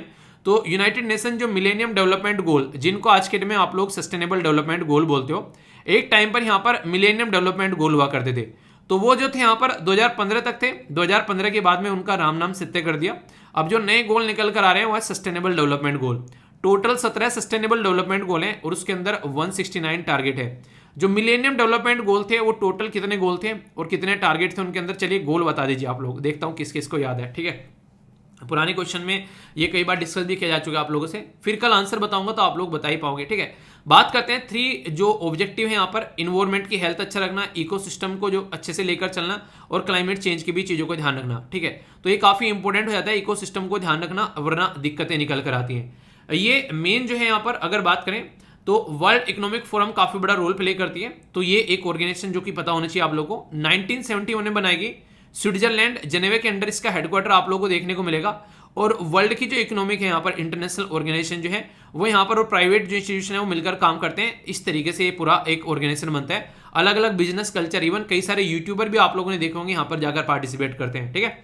अगर बात करें, ये कई सारी इसके द्वारा रिपोर्ट प्रस्तुत की जाती है, जैसे energy transition, global competitiveness report, इसी के साथ में ग्लोबल आईटी रिपोर्ट, ये इनके साथ में मिलकर निकाली जाती है, global gender gap report, global risk report और global travel and tourism report. इनमें से किसी के बारे में भी क्वेश्चन पूछ लिया है तो कंफ्यूज मत होना, ये रिपोर्ट जो है ये इनके द्वारा तैयार यहां पर की जाती है। ठीक है, क्वेश्चन है यहां पर आप लोगों के सामने, consider the following statement. Environment जो परफॉर्मेंस इंडेक्स है, बोला जा रहा है कि एनुअल इंडेक्स है, पहली स्टेटमेंट। दूसरा बोला गया कि प्रिपेयर किया जाता है येल यूनिवर्सिटी और कोलंबिया यूनिवर्सिटी के साथ में कोलैबोरेट करके UNFCCC के द्वारा। तो सही आंसर क्या है, ABCFD, ये आप लोग को बताना है। तो सही आंसर क्या हो गया, सही आंसर नहीं, फिर से ध्यान से देखिएगा, इनकरेक्ट आंसर पूछा गया। ठीक है, तो इनकरेक्ट आंसर क्या हो गया यहाँ पर, तो ये हो गया सेकंड वाला इनकरेक्ट है, क्योंकि मैंने अभी क्या बताया यहाँ पर, ये वर्ल्ड इकोनॉमिक फोरम के साथ में मिलकर काम करते हैं, तो आंसर यहाँ पर बी हो गया। तो ऐसे क्वेश्चन आप लोगों से जब एग्जाम में बनते हैं, फिर आप लोगों को लगता है यार ये क्वेश्चन कहाँ से आ गया, तो देखिए जरा सा भी अगर आप लोग चीजों को ध्यान से पढ़ते हुए चलोगे ना, तो आप लोग किसी भी क्वेश्चन को छोड़ोगे नहीं। बस आप लोगों को सुनने में और समझने में थोड़ा ध्यान रखना है। तो जैसे जैसे आप लोग चीजों को सुनते हो और समझते हो, वैसे वैसे ही फिर आप लोगों के दिमाग में वो चीजें बैठती चली जाती हैं। तो इसलिए कोई भी चीज अगर पढ़ रहे हो आप लोग ढंग से, तो उसके कॉन्सेप्ट को इस तरीके से क्लियर करके आप लोगों को चलना है, ताकि आप लोग से कोई क्वेश्चन अगर पूछने लगे उससे बनाकर, और आप लोग खुद भी जब टॉपिक पढ़ा करो ना, तो क्वेश्चन सोचा करो कि इससे क्या क्वेश्चन बनाए जा सकते हैं। तो उससे क्या रहेगा, लंबे समय तक आप लोग चीजों को याद भी रख पाओगे। ठीक है, ये एक ऐसा टॉपिक है जिसमें मैं अच्छा खासा टाइम लेने वाला हूं और बैकग्राउंड इन्फॉर्मेशन के साथ में डिस्कस करने वाला हूं। जीएस पेपर 1 और इसी के साथ में एंसेंट हिस्ट्री के साथ में आप लोग इसको कनेक्ट करके देख सकते हैं। करंट प्लस स्टैटिक का मिक्सचर आप लोगों को यहां पर देखने को मिलेगा, जिससे लंबे समय तक भी आप लोग इसको याद रख पाएंगे। रिसेंटली कोई एग्जाम देने जा रहे हैं, फिर आगे कोई एग्जाम दोगे, तो वहां पर भी आप लोगों से क्वेश्चन पूछा जा सकता है। अभी हुआ क्या, यहाँ पर आप लोगों को एक साइट देखने को मिलेगी हरियाणा में, हिसार डिस्ट्रिक्ट के अंदर में, जिसका नाम है यहाँ पर राखीगढ़ी। ठीक है, तो ये एक पर्टिकुलर जो साइट है, जो यहाँ पर कई बार न्यूज में भी रहती है, यहाँ पर जब खुदाई करते हैं, तो रिसेंटली अभी यहाँ पर जब खुदाई के टाइम पर यहाँ पर, तो ये फिर से यहाँ पर न्यूज में आ गई है। इस साइट के बारे में तो मैं आप लोगों से बातें करूंगा ही करूंगा। इसके चलते यहाँ पर हम लोग हड़प्पा के बारे में बहुत सारी बातें यहाँ पर जानेंगे, जिससे कि आप लोग इसको अच्छे से कनेक्ट कर पाओगे। तो राखीगढ़ी कहां पर है, तो ये अगर आप लोग ऑप्शन सब्जेक्ट रखते हैं हिस्ट्री का, तो उसमें तो आप लोगों के डायरेक्ट क्वेश्चन पूछे जाते हैं मेंशन करने के लिए, इवन मैप के अंदर भी आप लोगों को बताइए यहाँ पर कि कहां पर ये लोकेटेड है। तो आर्कियोलॉजिकल सर्वे ऑफ इंडिया के द्वारा यहाँ पर इसके अंदर जब खुदाई की गई, तो कई सारी स्ट्रक्चर यहां से निकल कर आई, और एक तरीके से इसको ज्वेलरी मेकिंग यूनिट का नाम दिया जा रहा है, कि यहां पर हो सकता है कि पुराने टाइम पर ज्वेलरी बनाई जाती थी, तो उसके बारे में बात की गई। तो ये कौन कर रहा है, ये कर रहा है आर्कियोलॉजिकल सर्वे ऑफ इंडिया। तो इसके चलते यहां पर लगभग 3 महीने का लॉन्ग फेज एक्सकवेशन का, यानी कि एक तरीके से खुदाई का प्रोग्राम यहां पर चला, और उसको अभी कंप्लीट किया गया है। तो 3 महीने की खुदाई के बाद में यहां पर ये कंक्लूजन इनके द्वारा निकाला गया है। तो हवा में बातें तो नहीं कर रहे हैं, कम से कम एक प्रॉपर स्टडी के थ्रू यहां पर ये बातें की जा रही हैं। और ये जो स्टडी की गई, यहाँ पर आप लोगों को कई सारे कॉपर के गोल्ड ज्वेलरी, इसी के साथ में टेराकोटा टॉयज, ये सारी चीजें यहाँ से देखने को मिली, और यहाँ पर मिट्टी के बर्तन भी, और कई सारी सील, जैसे ठप्पा लगा देते हैं, सील लगा दी कि हाँ ये पर्टिकुलर चीज है। तो पुराने टाइम पे जब व्यापार किया करते थे तो ठप्पा लगाया करते थे, तो इस तरीके कई सारी सील्स भी यहाँ पर देखने को मिली। यहाँ पर अभी आर्कियोलॉजिकल जो साइट है यहाँ पर राखीगढ़ी के अंदर, ये लोगों को भी एक्सेसिबल की जाएगी, ताकि लोग जो है इन चीजों के बारे में अंडरस्टैंड कर सके, और फ्यूचर में विजिटर के लिए इसको फ्रेंडली बनाने की भी कोशिश की जाएगी, ताकि लोग जो है हिस्ट्री को जान सके। यहाँ पर डीएनए सैंपलिंग के लिए भी कई सारी चीजें कलेक्ट की गई हैं। खासकर अगर बात करें तो लोगों के स्केलेटन जो होते हैं, यानी कि स्केलेटन के बारे में बात की जाए, तो आप लोग कुछ ऐसे कंकाल देखने को मिलेंगे। तो ये जो कंकाल है यहाँ पर, ये सारे निकाले गए, क्योंकि ये स्केलेटन जो होते हैं, इनसे पता लगाया जा सकता है इंसान के बारे में कि किस तरीके इंसान की स्ट्रक्चर हुआ करती थी। कई सारी चीजों का पता यहाँ पर चल जाता है। ठीक है, उस टाइम पर हिस्ट्री कैसी हुआ करती थी। तो बेसिक ये फंडा आप लोगों को देखने को मिलेगा। बेसिक एक तरीके से सॉल्यूशन निकालने की कोशिश की जाती है जो पुराने टाइम की प्रॉब्लम है, ताकि हिस्ट्री को और ज्यादा रिफाइंड हम लोग कर सकें, और ज्यादा रिफाइंड वे में हम लोग हिस्ट्री को अंडरस्टैंड कर सकें कि उनकी फूड हैबिट कैसी हुआ करती थी, क्या क्या वो लोग खाया करते थे। ठीक है, तो पुराने टाइम पर यहाँ पर क्या क्या चीजें थी, उनको अंडरस्टैंड करने की कोशिश की जाती है। आप लोगों ने हिस्ट्री पढ़ी होगी, हिस्ट्री में काफी इंपॉर्टेंट एक स्टार्टिंग में टॉपिक निकल कर आता है कि सोर्सेज ऑफ हिस्ट्री क्या है। तो कहीं खुदाई के बारे में बात की जाती है, कहीं किताबों के बारे में बात की जाती है, कहीं आप लोगों को किसी शिलालेख के बारे में बातें की जाती है। तो ये हिस्ट्री के सोर्सेज हैं, जहां जहां से हिस्ट्री हम लोग जानते हैं, वरना कोई कहानी थोड़ी ना सुना रहा आप लोगों को आके कि हिस्ट्री में ये चीज थी, हिस्ट्री में ये चीज थी। ये सारे कोई ना कोई सोर्सेज हैं, जिसने कहीं ना कहीं पढ़े, इनको किताबों में लिखा है, कहीं ना कहीं खुदाई में मिले हैं, किसी के द्वारा कहीं पर किसी दीवार पर उकेर दिए गए हैं। तो इस तरीके से यहाँ पर इसके बारे में हम लोग जान पाते हैं। तो ये हिस्ट्री का पार्ट होता है, और जैसे जैसे हम लोग की चीजें पता चलती रहती है, वैसे वैसे हिस्ट्री जो है चेंज होती रहती है। जो कहते हैं ना कि हिस्ट्री चेंज नहीं होती है, हिस्ट्री भी चेंज होती है, वैसा जैसे जैसे आप लोग को चीजों का पता चलता रहता है। एग्जैक्ट लोकेशन अगर आप लोग यहाँ पर इस साइट का देखना चाहेंगे तो ये राखीगढ़ी आप लोगों को हिसार हो गया, यहाँ पर ये हरियाणा हो गया, तो यहाँ पर आप लोगों को देखने को मिलेगी एग्जैक्ट ये लोकेशन आप लोगों के सामने राखीगढ़ी साइट की। ये पहले इतनी फेमस नहीं हुआ करती थी, रिसेंटली अभी कुछ ज्यादा फेमस हो गई है। जब यहाँ पर 1997 में इनका नाम था यहाँ पर अमरेंद्र नाथ, ठीक है, तो अमरेंद्र बाहुबली, ठीक है, तो उस तरीके से याद रख लेना। ये फॉर्मर डायरेक्टर थे आर्कियोलॉजिकल सर्वे ऑफ इंडिया। तो यहाँ पर इनके द्वारा खुदाई की गई, काफी डिटेल में यहाँ पर चीजों का पता लगाया गया और उससे फिर चीजों को आगे अंडरस्टैंड किया गया, तो वहां से चीजें काफी ज्यादा सामने निकल कर आई। तो ये आर्कियोलॉजिकल सर्वे ऑफ जो इंडिया है उसके हेड थे, तो यहाँ पर इसके चलते काफी आसानी से इस प्रोजेक्ट को आगे लेकर चल पाए। राखीगढ़ी लार्जेस्ट हड़प्पा साइट है इंडियन सब कॉन्टिनेंट के अंदर में, तो इसके चलते भी इसकी इंपोर्टेंस जो है वो कुछ ज्यादा ही यहाँ पर बढ़ जाती है। आप लोग समझ सकते हैं यहाँ पर, तो इसके चलते लोग जो है और ज्यादा जानने के लिए उत्सुक हो जाते हैं। ऐसा नहीं है कि हम ही लोग इसके बारे में पढ़ रहे हैं, इंटरनेशनल लेवल पर भी रिकॉग्नाइज हो चुकी है आज की डेट में अगर बात करें। सबसे पहले तो ये याद रखिए 5000 साल पुराना है भाई साहब ये स्ट्रक्चर जो आप लोगों को देखने को मिल रहे हैं, यहाँ पर जो चीजें निकल कर आ रही हैं। तो इसके चलते हम लोग ये समझ पा रहे हैं कि आज की डेट में भी यहाँ पर कहीं ना कहीं चीजें जो है वो हम लोग कंटिन्यू कर पा रहे हैं, कनेक्ट कर पा रहे हैं। इस एरिया में लोग रहते हैं आज के डेट में, हम लोग उनको अंडरस्टैंड कर पा रहे हैं। जो यहाँ पर रिवर के बारे में बात की जाती है, तो ये रिवर आप लोग याद रखिएगा, ये साइट जो है ये है सारा, ये है बेसिकली। देखिए आप लोगों से क्या होता है, अभी आप लोगों में कई सारी रिवर के नाम बताऊंगा और फिर यहाँ पर इनको मैच करके भी हम लोग देखेंगे, जो कि कई बार क्वेश्चन भी पूछा जा चुका है। यहाँ पर देखिएगा, जैसे कि यहाँ पर तो अभी आप लोगों को एक रिवर के बारे में बता रहा हूँ, ठीक है, सरस्वती रिवर का प्लेन जो है वहां पर आप लोगों को देखने को मिलेगा, जो कि लगभग घाघर रिवर से यहाँ पर 27 किलोमीटर आप लोगों को दूर नजर आएगी। पर लेकिन रियलिटी में अगर बात करें तो ये क्वेश्चन बन चुके हैं। Indus valley civilization Indus river पर है। इजिप्टियन सिविलाइजेशन जो आप लोगों को इजिप्ट के अंदर जो देखने को मिलती है वो नाइल रिवर पर बसी हुई है। इसके पीछे एक फैक्ट मैं आप लोगों को बताऊंगा अभी।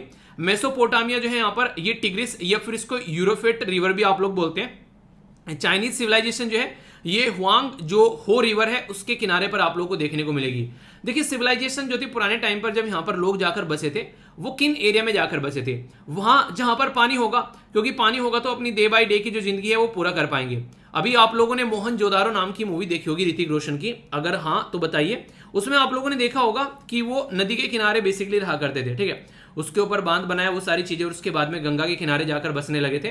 तो ये सारी चीजें उसमें मूवी के अंदर दिखाई गई है। तो बेसिक पर्पज यहाँ पर ये होता था नदी के किनारे रहने का कि उनकी सारी जो भी आवश्यकताएं हैं उनकी पूर्ति हम लोग कर पाते थे। मई 2012 में ग्लोबल हेरिटेज जो फंड है उसने डिक्लेयर किया कि राखीगढ़ी जो है one of the 10 most endangered heritage site है एशिया के अंदर।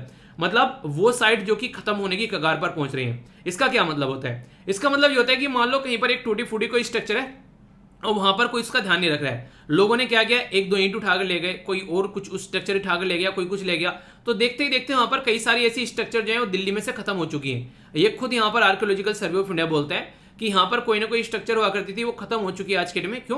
क्योंकि उनको प्रोटेक्ट नहीं किया गया। तो प्रोटेक्शन भी काफी इंपॉर्टेंट हो जाता है, वरना चीजें जो है वो खत्म होती चली जाती है और हम लोग को पता भी नहीं चलता है। जब से यहाँ से खुदाई करना स्टार्ट किया आप लोग देखते हैं 1997 से, तो ये सारी चीजें यहाँ से मिल चुकी है। कहीं आप लोगों यहाँ पर माउंट्स यानी कि जो कई सारे ऊंचे ऊंचे टीले आप लोगों ने रेत के या फिर किसी चीज के स्तूप आप लोग बोल सकते हैं वो देखने को मिलेंगे। कई सारे डेट बैक यहाँ पर और भी बहुत सारी चीजें आप लोगों को देखने को मिलेगी 6000 7000 साल पुरानी, ठीक है, ऐसे आप लोग समझ सकते हैं। कई सारी सील्स आप लोगों को देखने को मिलेगी जो कि उस टाइम पर यूज की जाती थी। इसी के साथ में यहाँ पर कई सारे मार्बल वगैरह आप लोगों को देखने को मिलते हैं, कई सारी पक्की ईंटें देखने को मिलती हैं, व्हील के काट, टॉयज, खिलौने वगैरह, ड्रेनेज यानी कि पानी का सिस्टम। तो इन सब चीजों के चलते हम लोग अंदाजा लगा पाते हैं कि भाई साहब ये है क्या, यानी कि हवा में किसी को नहीं पता है, लोगों ने इसके बारे में स्टडी की, पढ़ा, खोजा, तब जाकर हम लोग समझ पाते हैं कि आखिर रियलिटी में बैकग्राउंड क्या है। उसके बेस पर हम लोग चीजों को आगे कनेक्ट कर पाते हैं। कई सारे बच्चों के मन में कंफ्यूजन आता है कि इंडस वैली सिविलाइजेशन भी नाम सुना है हम लोगों ने, हड़प्पा सिविलाइजेशन भी नाम सुना है, आखिर दोनों में डिफरेंस क्या है यार, ये तो बता दो एक मिनट। इसमें डिफरेंस कोई ज्यादा बड़ी बात है नहीं। नॉर्मली क्या होता है आप लोगों ने देखा भी होगा कि जिसके बारे में हम लोग जानते हैं ना, घर में कोई बड़ा इंसान है वो फेमस है कि ये ना फुलाने के परिवार से आते हैं, ढिमकाने के परिवार से आते हैं, एक बाबा दादा का कोई ताऊजी का कोई नाम था तो उसके हिसाब से चीजें चलती रहती हैं, तो उसी के नाम पर चीजें आप लोग देखने को मिलते हैं। इंडस वैली सिविलाइजेशन भी ऐसे यहाँ पर चली। तो हड़प्पा सिविलाइजेशन इसका नाम इसलिए दिया गया क्योंकि जो फर्स्ट साइट थी जिसकी खुदाई की गई 1921 में यानी कि 1921 में, और ये क्वेश्चन कई बार पूछे जा चुके हैं। दयाराम साहनी जी थे जिनके द्वारा यहाँ पर खुदाई की गई थी 1921 में। तो इसके बारे में आप लोग यहाँ पर याद रख सकते हैं। ये बेसिकली सबसे पहली साइट थी जिसके चलते यहाँ पर इसके बारे में कई बार क्वेश्चन भी आप लोगों से बनता है, ठीक है। तो ये काफी इंपॉर्टेंट है यहाँ पर, जो कि याद रखिएगा। इसी के साथ में अगर बात करें, ये जो है सिविलाइजेशन, इसको ब्रोंज एज भी हम लोग बोलते हैं। ब्रोंज एज मतलब यानी कि तांबे वाली एज, क्योंकि यहाँ पर कॉपर प्लस स्टोन, इसीलिए इसको यहाँ पर बेसिकली चालकोलिथिक भी बोलते थे, क्योंकि Cu और प्लस स्टोन यानी कि पत्थर यहाँ पर देखने को मिलता था, तो ये देखने को मिलेगा। ब्रोंज सिविलाइजेशन इसको बेसिकली कॉपर की वजह से बोलते थे। तो ये इसके सारे नाम आप लोगों को देखने को मिलते हैं। इसमें भी अगर बात की जाए आप लोगों से, काफी इंपॉर्टेंट है जो कि आप लोग याद रखिएगा। इसको जब बात करते हैं IVC यानी कि इंडस वैली सिविलाइजेशन के बारे में, तो सुतकोंड्रा आप लोग यहाँ पर देखने को मिलेगी आज के डेट में, जो बलूचिस्तान पाकिस्तान के अंदर, ठीक है, तो उस साइड में आप लोग यहाँ पर नजर आएगा। इसी के साथ में जब बात करते हैं आलमगीर, तो यूपी में आप लोग को देखने को मिलेगी ईस्टर्न साइड में। इसी के साथ में दायमामाद महाराष्ट्र के अंदर देखने को मिलेगी साउथ में। मांडा ये जम्मू एंड कश्मीर में देखने को मिलेगी नॉर्थ में। आखिर में आप लोगों को ये कहानी क्यों सुना रहा हूं कि ये यहाँ पर है, ये यहाँ पर है, इसका बेसिक पर्पज क्या है बताने का। इसका बेसिक पर्पज यहाँ पर यह कि अगर पूछे आप लोगों से कि नॉर्थ में सबसे ऊपर आखिरी की कौन सी साइट है यहाँ पर इंडस वैली सिविलाइजेशन की, तो मांडा बोल देना आप लोग क्वेश्चन में, और वो है जम्मू एंड कश्मीर में। तो ये बताने की कोशिश कर रहा हूँ। ईस्ट में सबसे बड़ी साइट कौन सी यहाँ पर, सबसे ज्यादा ईस्ट में, तो ये आलमगीर यूपी के अंदर में। तो ये आप लोगों से कई बार पूछी जाती है, ठीक है। इसी के साथ में यहाँ पर सुतगेंद्रो के बारे में अगर बात करें यहाँ पर, तो ये आप लोगों को देखने को मिलेगा, ये है बलूचिस्तान यानी कि पाकिस्तान के अंदर में। और सेम बात आप लोगों को देखने को मिलेगी दायमामाद, दायमामाद आप लोगों को महाराष्ट्र के अंदर देखने को मिलेगा। तो ये ईस्ट वेस्ट नॉर्थ साउथ अगर आप लोग इसको ऐसे रखेंगे तो इससे कई बार क्वेश्चन बन चुके हैं इसको मैच करने के लिए, इसलिए मैंने आप लोगों को यहाँ पर इसके बारे में बताया, ठीक है। तो आप लोग अगर यहाँ पर इसको समझ पाते हैं तो कोई कंफ्यूजन आप लोगों को यहाँ पर देखने को नहीं मिलेगा। तो इसलिए बेसिक चीजें जो है आप लोगों के माइंड में इसको लेकर क्लियर होनी चाहिए। एक इंटरेस्टिंग चीज मैं आप लोगों को बताता हूं जहां से कई बार आप लोग ये क्वेश्चन पूछे जाते हैं, और इसको थोड़ा ध्यान से सुनिएगा। जब हम लोग बात करते हैं स्टोन एज के बारे में, तो यहां पर बेसिकली हम लोग बात करते हैं कई चीजों के बारे में आप लोगों को देखने को मिलेगा। एक को बोलते हैं हम लोग पैलियोलिथिक एज। तो पैलियोलिथिक जो एज होती है यहाँ पर, इसमें आप लोग को स्टोन का यूज देखने को मिलता है। स्टोन का यूज करते थे यहाँ पर एक तरीके से लोग, और फूड को गैदर किया करते थे इधर उधर घूम घाम कर। और इसी के साथ में यहाँ पर इसी टाइम पर जो यहाँ पर फायर यानी कि आग का इन्वेंशन किया गया, ठीक है। तो ये आप लोगों को देखने को मिलेगा पैलियोलिथिक एज के बारे में। इसके बाद में जब आप लोग आगे चलोगे थोड़ा सा, फिर आप लोगों को देखने को मिलेगा मीजोलिथिक एज। तो जो मीजोलिथिक एज हुआ करती थी उसमें हम लोग ट्रांजिशन के फेज में आए, यानी कि स्मॉल स्टोन यूज करने लगे। पहले बड़े बड़े पत्थर यूज करते थे, अब उन पत्थरों से हथियार बनाने लगे, ठीक है। और इसी के साथ में ट्रांजिशन फेज क्यों बोला गया इसको, क्योंकि पहले हंटर और गैदरर हुआ करते थे, अभी यहां पर फार्मिंग स्टार्ट कर दी, यानी कि खेतों में कुछ चीजों को उगाने लगे। और जब इंसान खेतों में चीजों को उगाना स्टार्ट कर देता है तो उसकी जिंदगी जो है स्टेबल हो जाती है, क्योंकि खेती एक जगह करेगा वहां पर, तो घुमक्कड़ वाली जिंदगी जो है वो यहां से खत्म होना स्टार्ट होने लगी। और जब यहां पर तीसरे फेज में आप लोग पहुंचेंगे जिसको बोलते हैं नियोलिथिक एज, तो यहां पर सबसे जो बड़ा आविष्कार हुआ वो था पहिए, यानी कि एक तरीके से यहां पर व्हील का आविष्कार, और इसकी वजह से दुनिया चेंज हो गई।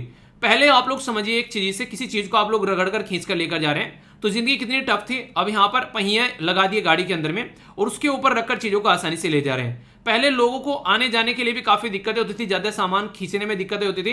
अब वो जिंदगी इतनी आसान हो गई जिसकी कुछ हद नहीं है। आप लोग सोच सकते हैं आज के दिन में ट्रेन, हवाई जहाज जो उड़ता है पहले पहिया पर दौड़ता है, ठीक है। गाड़ियां चलाते हैं आप लोग, स्कूटर चलाते हैं, बाइक चलाते हैं, कुछ भी चलाते हैं, इवन बैग भी कहीं लेकर जाते हैं ट्रॉली, तो आप लोग उसमें नीचे पहिया देखते हैं। तो ये सारे जो यहाँ पर इन्वेंशन हुआ था यहाँ पर ये आप लोग को देखने को मिलेगा नियोलिथिक एज में यहां से निकल कर आया, ठीक है। तो इसके चलते यहां पर आप लोग इसको याद रख सकते हैं। फिर आप लोगों को आगे देखने को मिलेगा, इसको बोलते हैं बेसिकली कैल्कोलिथिक एज। तो कैल्कोलिथिक एज में यहां पर आप लोगों को देखने को मिलेगा बेसिकली, जिसमें यहां पर जो कॉपर प्लस स्टोन का यूज किया गया, इस्तेमाल किया गया। तो ये भी काफी इंटरेस्टिंग है, इसको मैंने याद किया था उस टाइम पर, एक्रोनिम बनाया था। तो यहां पर इसको याद रखते हैं आप लोग पीएम, ठीक है। पीएम हो गया, इसी के साथ में एनसी, ठीक है। तो यहां पर कुछ भी आप लोग याद रखते हैं जो भी आप लोगों को सुटेबल लगे। जैसे कि कई बार आप लोग बोल देते हैं कि एक तरीके से कि यहाँ पर जैसे नेशनल कांग्रेस बोल दिया, ठीक है। याद रखने के लिए ऐसे मत बोलना कि हाँ सर कांग्रेस को वो कर रहे हो, ठीक है। कई बार कई सारे आप लोग बोलते हैं, तो पीएम जो है नेशनल कांग्रेस के, ऐसे आप लोग यहाँ पर बोल सकते हो, ठीक है। क्योंकि जब मैंने पहली बार इसको पढ़ा था यहाँ पर उस टाइम पर जो थी यहाँ पर मनमोहन साहब की बेसिकली गवर्नमेंट थी, तो मैंने जब इसको सबसे पहली बार मैंने हिस्ट्री को उठाकर पढ़ा था, ठीक है। तो इसलिए मुझे यहाँ पर याद रहता है ये। तो यहाँ पर उस टाइम पर कि हाँ नेशनल कांग्रेस के जो है बेसिकली पीएम है यहाँ पर मनमोहन सिंह साहब। तो उस तरीके से आप लोग कनेक्ट कर सकते हैं, ठीक है। तो याद रखने का एक एक्रोनिम हो गया, कंफ्यूजन नहीं होना चाहिए बेसिकली यार एग्जामिनेशन हॉल में जब आप लोग जाकर बैठो। तो ये कुछ ऐसी बेसिक चीजें हैं जिसके बारे में आप लोग को पता होना चाहिए। कुछ और बातें मैं आप लोग को यहाँ पर बताता हूँ जिसके साथ में आप लोग अच्छे से कनेक्ट कर पाएंगे। जैसे हड़प्पा के बारे में भी आप लोगों को पता चल गया। हड़प्पा जो है नॉर्मली आप लोगों को यहाँ पर देखने को जो मिलती है काफी सारे इसका बड़ा पोर्शन आप लोगों को पाकिस्तान में देखने को मिलेगा। और ये जो किस रिवर के ऊपर आती है, तो ये रवि रिवर के ऊपर आती है, ठीक है। तो ये कई बार रिवर मैच करने के लिए आ जाता है। इसी के साथ में मोहनजोदारो, जो कि मैंने मूवी का भी नाम आप लोगों को बताया, ठीक है। तो ये सिंध, यानी कि आप लोग यहाँ पर सिंध, और इसी के साथ में लरकाना, ये भी पाकिस्तान के अंदर आप लोगों को देखने को मिलेगा। और ये इंडस जो बेसिकली रिवर के ऊपर आप लोगों को नजर आती है, ठीक है। चानीदारो के बारे में बात करेंगे तो वो भी आप लोगों को पाकिस्तान के अंदर इंडस रिवर पर ही देखने को मिलेगी, ठीक है। सिंध के अंदर इंडस रिवर के अंदर आप लोगों को नजर आएगी। इसी के साथ में अगर बात की जाए यहाँ पर कालीबंगा के बारे में आप लोगों ने कई बार सुना होगा। कालीबंगा काफी इंपोर्टेंट है, ये बेसिकली आप लोगों को देखने को मिलेगी जो राजस्थान के अंदर में, और घाघर रिवर, ठीक है। तो राजस्थान के अंदर और घाघर रिवर के किनारे आप लोगों को नजर देखने को मिलेगी। लोथल के बारे में आप लोगों ने कई बार सुना होगा, लोथल, ठीक है। लोथल में राइस पाए गए थे सबसे पहले, चावल, ये आप लोगों को देखने को मिलेगी अहमदाबाद के अंदर में। और ये कहां पर है? गुजरात में। और ये साबरमती रिवर के किनारे आप लोगों को देखने को मिलेगा। आलमगीर के बारे में आप लोगों को पता होना चाहिए, जो भी मैंने डिस्कस की, मेरठ में उत्तर प्रदेश में आप लोगों को देखने को मिलेगी, यूपी के अंदर में। और ये हिंडन रिवर जो है बेसिकली उसके किनारे पर आप लोगों को नजर आएंगी। तो ये ऑलरेडी ऐसे क्वेश्चन मैंने आप लोगों को यहां पर बताए जो कि कईयों बार आप लोगों से एग्जाम में पूछे जा चुके हैं, मैच करने के लिए आ जाते हैं, कई बार डायरेक्ट क्वेश्चन बनते हैं। तो इसीलिए मैंने बोला था कि ये एक ऐसा टॉपिक होगा जो कि मैं काफी डिटेल में आप लोगों से डिस्कस करूंगा, और कोई क्वेश्चन भी आप लोगों से पूछे तो ऐसा पढ़ाऊंगा कि क्वेश्चन का आंसर भी आप लोग दे पाओगे। तो ये बेसिक चीजें मैंने आप लोगों को यहां पर बताई। तो ये सारी चीजें आप लोगों को जो बताई गई हैं, ये पीडीएफ आप लोग जरूर ले लेना, टेलीग्राम पर प्रोवाइड करा दूंगा। ये आप लोगों को रिवीजन कर चीजें जो है वो कम से कम याद रखनी है, ठीक है। अभी यहां पर कुछ और इंपॉर्टेंट बातें अगर बात करूं इंडस वैली सिविलाइजेशन के बारे में, तो ब्रोंज एज यहां पर बोलते थे, जिसको बेसिकली चालकोलिथिक एज मैंने बताया, ब्रोंज एज सिविलाइजेशन 1920 में, 1920s में यानी कि 1921 में खुदाई स्टार्ट की गई दयाराम साहनी जी की अध्यक्षता में। और फर्स्ट सिटी यहां पर हड़प्पा रखी गई, जिसके चलते इसका नाम हड़प्पा सिविलाइजेशन बना। 1924 में यहां पर जॉन मार्शल जो थे वो डायरेक्टर जनरल थे आर्कियोलॉजिकल सर्वे ऑफ इंडिया के, तो उनके द्वारा अनाउंस किया गया यहां पर कि ये भाई साहब इंडस वैली सिविलाइजेशन है, हड़प्पा सिविलाइजेशन नहीं है। क्यों? क्योंकि इंडस रिवर के आसपास में फैली हुई यहां पर ये सिविलाइजेशन आप लोगों को देखने को मिलेगी, तो इसके नाम पर इसका नाम जो है वो इंडस वैली सिविलाइजेशन रख दिया। तो ये जो भी बातें अभी आप लोगों को बताई गई हैं, ये सारी साइट जो है वो आप लोगों के लिए पीपीटी के अंदर भी इसलिए डाल दी गई हैं ताकि आप लोग आसानी से इनको याद रख सको। तो ये बेसिक क्वेश्चन आप लोगों से एग्जाम में बन जाते हैं, और इनको थोड़ा सा नजर रखना, क्योंकि क्वेश्चन एग्जाम में नहीं छूटना चाहिए। बेसिक पर्पज मेरा ये रहता है। सारी बातें जो मैंने भी आप लोगों को बताई, एक तो यहाँ पर ये वाली बातें और एक ये वाली बातें कि नॉर्थ में कौन है, साउथ में कौन है, ईस्ट में कौन सा है, ये स्ट्रक्चर भी आप लोगों के सामने है यहाँ पर। इसी के साथ में अर्ली फेज है यहाँ पर, ठीक है। इसी के साथ में मेच्योर फेज बोला जाता है, और फिर लास्ट का फेज जो रहता है। तो इसमें अर्ली फेज में आप लोगों को यहाँ पर ये वाली चीजें देखने को मिलेगी, मेच्योर फेज में आप लोग को ये वाला एरिया, और फिर यहाँ पर जो लास्ट वाला फेज होता है लेट में, ये वाला में। तो ये एक इस तरीके का स्ट्रक्चर आप लोगों को दिया जा रहा है ताकि आप लोग आसानी से इससे क्वेश्चन जो है वो सोल्व कर सको, ठीक है। तो मैं आशा करता हूं आप लोगों ने बहुत ही अच्छे से इस आर्टिकल को सुना है। अब कितना अच्छे से सुना है वो तो पता चलेगा जब मैं आप लोगों से क्वेश्चन पूछूंगा, उनका आंसर कितने अच्छे से आप लोग कर पाते हो। तो एक बार नजर डाल लेते हैं क्या क्या हम लोगों ने डिस्कस किया। मैंने बताया कहां कहां से क्या क्या चीजें निकाली गई है, राखी गढ़ी के बारे में सारी बातें बताई, कुछ मैंने सोर्स वगैरह भी आप लोगों को यहां पर बताए, क्या क्या मुद्दे यहां पर मिले हैं उसके बारे में भी एक आइडिया आप लोगों को दिया, इंडस वैली सिविलाइजेशन के बारे में बताया, और इसी के साथ में कौन कौन सा टाइम ड्यूरेशन है वो बताया, किस नदी के किनारे पर कौन कौन सी साइट पाई जाती है उसके बारे में डिस्कस किया, इसी के बारे में बेसिक चीजें जानी, और ये पिक्चर भी मैंने आप लोगों को यहाँ पर दिखाई। अब यहाँ पर मैं आशा करता हूँ क्वेश्चन का आंसर आप लोग अच्छे से कर पाओगे। मैं पहले दोनों क्वेश्चन आप लोगों के लिए पढ़ता हूं। यूपीएससी 2013 में एक क्वेश्चन पूछा गया, और यहां पर यूपीएससी 2017 में एक क्वेश्चन पूछा गया। दोनों क्वेश्चन पढ़ने के बाद में आप लोग चीजों को समझ पाओगे कि यूपीएससी कैसे एक बार कोई क्वेश्चन पूछ लेता है, उसी की स्टेटमेंट को घुमाकर आगे भी किसी न किसी क्वेश्चन में डाल देता है, जिससे कि आप लोगों को यह बोलता जाता है कि इसीलिए यूपीएससी के पुराने क्वेश्चन पेपर आप लोग को अच्छे से अटेम्प्ट करने चाहिए। तो यहां पर बात की जा रही है, पहले समझते हैं। बात की जा रही है किसके बारे में? ये इंडस सिविलाइजेशन के बारे में बात की जा रही है। तो इंडस सिविलाइजेशन जो है उसमें बोला गया है कि कई सारे टेम्पल्स वगैरह देखने को मिला करते थे, बड़े बड़े टेम्पल्स वगैरह देखने को मिला करते थे। दूसरा बोला गया वर्शिप जो थी वो मेल और फीमेल दोनों डाइटीज की जाती थी, यानी कि दोनों देवताओं की, जिसमें मेल भी थे और फीमेल भी थे। तीसरा बोला गया है यहाँ पर हॉर्स थे जो कि चैरियट को ड्रोन किया करते थे बेसिकली, यानी कि बेसिकली बात की जा रही है कि एक तरीके से जो वारफेयर था, यानी कि जो युद्ध के ग्राउंड थे उनमें घोड़े यूज किया करते थे रथों को खींचने के लिए। तो ये बातें यहां पर बोली गई है। तो कौन सी स्टेटमेंट करेक्ट है? ए में बोला गया 1 और 2, बी में बोला गया 2 ओनली, सी में बोला गया 1 और 3, 1 2 3 और नन ऑफ द अबव। सही आंसर आप लोगों को बताना है। एक और क्वेश्चन पढ़ लेते हैं इसी बहाने से, फिर आप लोगों को सारी चीजें बताऊंगा डिटेल में। अभी बात की जा रही है ऋग्वेद के बारे में, यानी कि ऋग्वेदिक आर्यन और इंडस जो वैली है उसके लोगों के बारे में यहाँ पर डिफरेंस के ऊपर क्वेश्चन दिया गया है। तो यहां पर क्या बोला गया कि ऋग्वेदिक जो आर्यंस थे वो कोट वगैरह यानी कि जो कवच वगैरह नहीं होता है एक तरीके से, वो यूज किया गए थे, हेलमेट्स वगैरह यूज किया करते थे जो एक तरीके से लड़ाई के टाइम पर। इंडस वैली सिविलाइजेशन में ऐसे कोई भी एविडेंस देखने को नहीं मिलते हैं इनके द्वारा। एक तो स्टेटमेंट ये बोली गई है। दूसरा, ऋग्वेदिक आर्यन जो थे वो गोल्ड, सिल्वर और कॉपर के बारे में जानते थे, जबकि इंडस वैली में जो लोग थे वो ओनली कॉपर के और आयरन के बारे में जानते थे। तीसरा बोला गया कि ऋग्वेदिक आर्यंस जो है यहाँ पर, ये काफी इंपॉर्टेंट है, ठीक है। ऋग्वेदिक आर्यंस जो है वो डोमेस्टिकेटेड करते थे हॉर्स को, जबकि यहां पर कोई एविडेंस ऐसा नहीं देखने को मिलता है इंडस वैली के लोगों के टाइम पर कि वो हॉर्स जैसे किसी एनिमल से यहां पर कनेक्टेड थे। अब ये जो स्टेटमेंट है, अगर आप लोग अब पहले वाला क्वेश्चन पढ़ोगे तो यहां पर क्या बोल रखा है, they employed horse drawn the chariot and the warfare. तो आप लोगों को यहां पर देखने को मिलेगा कि बड़े बड़े युद्ध होते थे, इसका मतलब तो पर लेकिन दूसरी स्टेटमेंट में आगे चलकर बोल दिया कि यहां पर ऐसा कुछ देखने को मिलता ही नहीं था कि ये हॉर्स के बारे में जानते भी थे। इसी के साथ में यहां पर क्या बात कर दी कि यहां पर एक तरीके से इनके द्वारा बोला गया कि बड़े बड़े लड़ाई किया करते थे, बड़े बड़े घोड़े वगैरह। यहां पर देखें बोल दिया कि कोई भी यहां पर ऐसे एविडेंस नहीं मिलते हैं कि यहां पर ये इस तरीके से कुछ चीजें रखा करते थे, ठीक है। तो यानी कि आप लोगों को दो क्वेश्चन है, 2013 में पूछा गया और 2017 में देखा गया, और दोनों में सिमिलैरिटी देखो आप लोग क्वेश्चन में। तो इस तरीके से बोला जाता है कि पुराने क्वेश्चन पेपर आप लोग को देखने चाहिए। आप लोग टॉपिक को अंडरस्टैंड करोगे तो आगे क्वेश्चन का आंसर दे पाओगे। इस क्वेश्चन का आंसर क्या है, इस क्वेश्चन का आंसर अगर मैं आप लोग को बताऊं, आप लोग एक बार अटेम्प्ट कर लो, जिसने भी अटेम्प्ट करना है, उसके बाद में आंसर बताता हूं, ठीक है। कर लिया अटेम्प्ट, वीडियो को पॉज करके अटेम्प्ट कर लिया करो। इसका आंसर आप लोगों को बी देखने को मिलेगा, यानी कि सेकंड स्टेटमेंट यहां पर सही है, बाकी की दोनों स्टेटमेंट जो है वो इनकरेक्ट है। यहां पर ये ना तो यहां पर कोई भी ग्रेट प्लेसेस थे, टेंपल, बड़े बड़े कोई मंदिर वगैरह आप लोगों को देखने को नहीं मिलेंगे, और यहां पर हॉर्स का भी बेसिकली यहां पर इनको ज्यादा ज्ञान नहीं था। अगर ये क्वेश्चन आप लोगों ने यहां पर पढ़ लिया और 2017 में आप लोग मान लीजिए क्वेश्चन आप पेपर देने बैठे, तो यहां पर अब आप लोग क्वेश्चन का आंसर दे पाएंगे। यहां पर सी है क्वेश्चन का आंसर, ठीक है। यानी क्या बोला गया यहां पर बोला गया बेसिकली, क्या बोला गया, ये बोला गया कि ऋग्वेद के जो आर्यंस थे वो बोला गया जो ऋग्वेदिक आर्यंस थे वो गोल्ड, सिल्वर, इन सब चीजों के बारे में जानते थे, पर इंडस वैली नहीं। भैया वो भी जानते थे, ऐसा कैसे हो गया कि ये नहीं जानते थे, उनको भी कई सारी चीजों की नॉलेज थी। यहां पर ऐसा नहीं है कि यहां पर इन चीजों की नॉलेज नहीं थी। तो ये बातें यहां पर बोली जा रही है, ठीक है। तो ओनली कॉपर और आयरन के बारे में यहां पर बात की जा रही है, तो ये काफी इंटरेस्टिंग है। ये अलग से भी क्वेश्चन यहां पर पूछा जा चुका है एग्जाम के अंदर में। इनको बेसिकली आयरन के बारे में कोई, यानी कि लोहे के बारे में इनको कोई खबर नहीं थी। Gold, copper, silver, bronze, metal ये सारे जानते थे यहां पर, तो गोल्ड, कॉपर, सिल्वर ये सारी इनको पता थी, पर लेकिन लोहे की याद इनको नहीं था। और ये क्वेश्चन कई बार एग्जाम में पूछा जा चुका है, ठीक है। तो यहां से आप लोग देखते हैं, अभी मैंने बोला कि ये घोड़ों को डोमेस्टिकेटेड नहीं करते थे, उसके बारे में अवेयर नहीं थे, यहां पर नॉलेज ही नहीं थी यहां पर, तो सीधी सीधी स्टेटमेंट दे रखी है यहां पर। तो इस तरीके से पुराने क्वेश्चन पेपर अगर आप लोग देखोगे तो आने वाले टाइम में आप लोगों को कई सारे क्वेश्चन आप लोग सोल्व कर पाएंगे, पर लेकिन पुराने क्वेश्चन पेपर को ढंग से देखना पड़ेगा। यूपीएससी आप लोग के दिमाग से खेलती है, और आप लोग एक बार समझ गए तो फिर सारी चीजों का सोल्यूशन निकल जाएगा आगे समझ में। आई होप कि दोनों क्वेश्चन आप लोग पकड़ पाए होंगे अच्छे से, तो कोई भी डाउट आप लोग को नहीं होना चाहिए। अगर डाउट है तो बताना, उसको दूर किया जाएगा, ओके। अभी यहां पर पंचायत नाम की एक अमेजन पे एक सीरीज देखने को मिली, तो उसको अभी यहां पर रिसेंटली अभी जो इसके चलते न्यूज में आ गया, ठीक है। तो पंचायत जो प्ले है अमेजन प्राइम पर, यहाँ पर ये काफी इंपॉर्टेंट यहाँ पर ये सीरीज देखने को मिली। आप लोगों ने देखा होगा खुले में सोच करने के बारे में इसमें कई सारे इश्यूज उठाए जा रहे हैं, तो उसके चलते यहाँ पर ये जो आर्टिकल है अभी रिसेंटली न्यूज में है।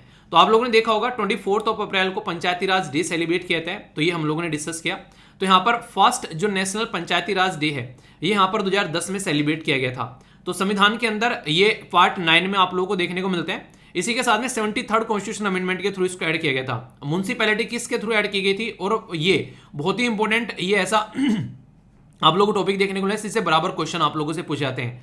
11th शेड्यूल जो है वो 29 सब्जेक्ट आप लोगों को यहाँ पर रखता हुआ नजर आता है, जिसके ऊपर काम करते हैं, और टाइटल पंचायत यहाँ पर, और आर्टिकल 243 से लेकर 243O तक यहाँ पर देखने को मिलेंगे। पॉलिटी का पंचायत वाला चैप्टर आज ही जाकर रिकॉल कर लेना। बाकी बहुत सारी बेसिक चीजें मैं आप लोगों को बताने वाला हूं।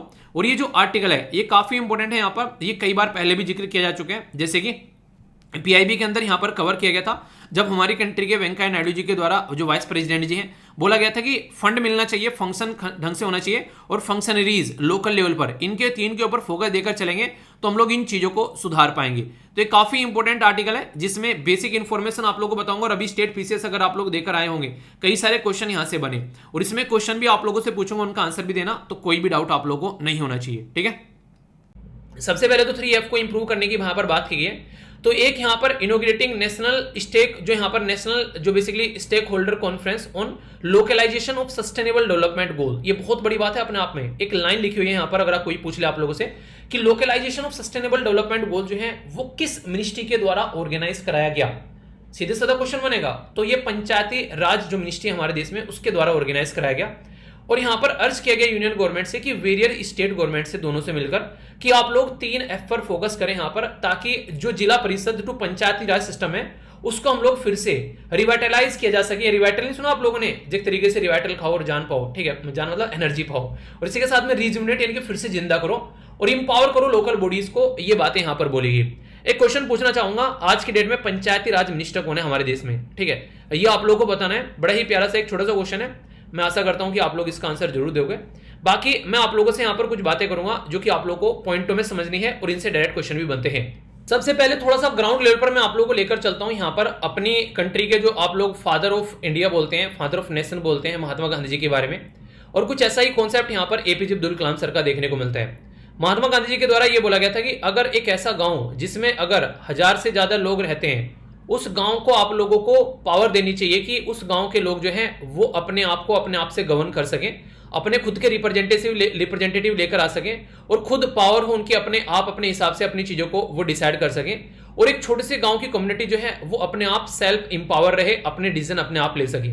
इससे क्या होगा, इससे होगा हम लोग गांव गांव में पहुंचेंगे। अगर गांव गांव की यूनिट जो है उन्होंने काम करना स्टार्ट कर दिया तो फिर हमारा देश जो है वो अपने आप एक अच्छा देश बन जाएगा। यही उदाहरण आप लोगों ने देखा अभी रिसेंटली कोविड-19 के टाइम पर। गांव जो है वो सामने निकल कर आए, उन्होंने अपने डिसीजन लिया। मैंने बताया था मेरे गांव में जाने के लिए मेरे गांव में जाने के लिए 3 रोड है, मतलब 3 डायरेक्शन से रोड आती है।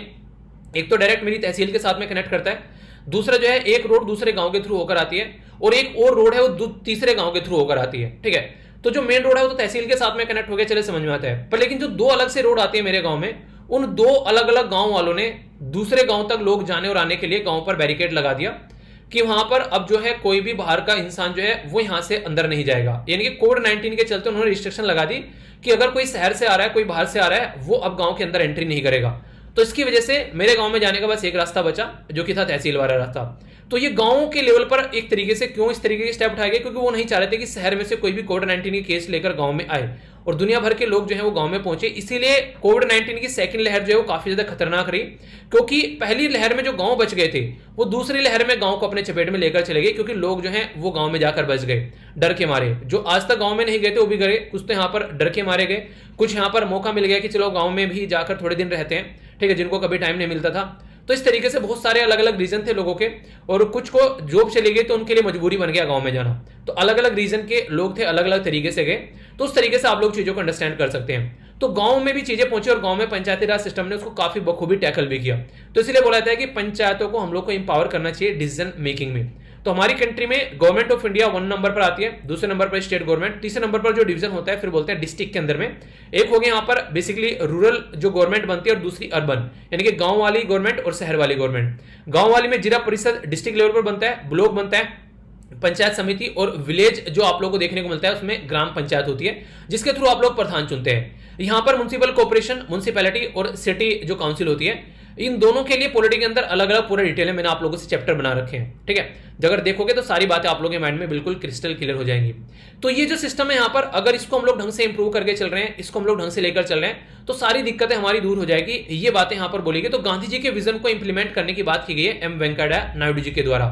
बहुत इंपॉर्टेंट, बहुत प्यारी एक कनेक्टिंग बात है जो कि आप लोग यहाँ पर देख पाओगे। हमारी कंट्री में जब 10th फाइनेंस कमीशन आया था, ये कौन थे इस फाइनेंस कमीशन के चेयरमैन आप लोग बताइएगा। उसने बोला था कि 100 रुपए पर कैपिटा पर एनम के हिसाब से यहाँ पर देने चाहिए, यानी कि हर एक इंसान जो गांव में रहता है उसके हिसाब से 100 रुपए हर एक इंसान के हिसाब से यहाँ पर बेसिकली गांव में जाने चाहिए, अगर आप लोगों को डेवलपमेंट करना चाहिए।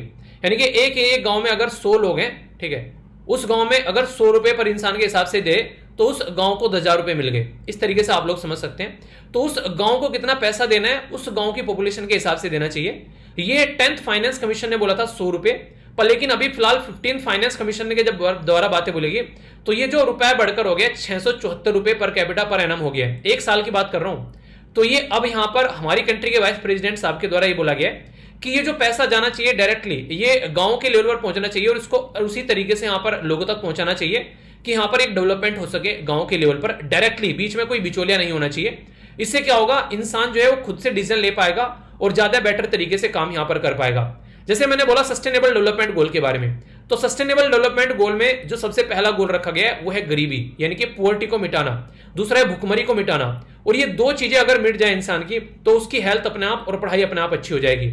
और ये तभी यहां पर जेंडर इक्वलिटी आएगी और साफ सफाई आप लोगों को देखने को मिलेगी। तो ये जो स्टार्टिंग के गोल है ना, ये एक दूसरे के साथ में इतने ज्यादा कनेक्टेड है जैसे मैं और आप आपस में हम लोग कनेक्टेड है। ठीक है, उन्हें दिल से कनेक्शन आप लोगों को यहां पर देखने को मिलेगा। तो 70% जो इंडिया और जो रूरल रहता है हमारे देश का जो जनता रहती है, 2011 के सेंसस के हिसाब से अगर मैं बात करूं, लगभग 70% यानी कि 68.84% लोग आज की डेट में भी गांव में रहते हैं। तो अगर गांव हम लोगों ने सस्टेनेबल बना दिया, सस्टेनेबल मतलब इतना सारी चीजें हम लोग यूज कर रहे हैं उसको इस तरीके से यूज करना है ताकि हम तो यूज करें इंजॉयमेंट के साथ में, आने वाली हमारी जो जनरेशन है उसके लिए भी हम लोग कुछ ना कुछ छोड़कर जाएं। तो वो वाली चीजें आप लोगों को यहां पर देखनी पड़ेगी।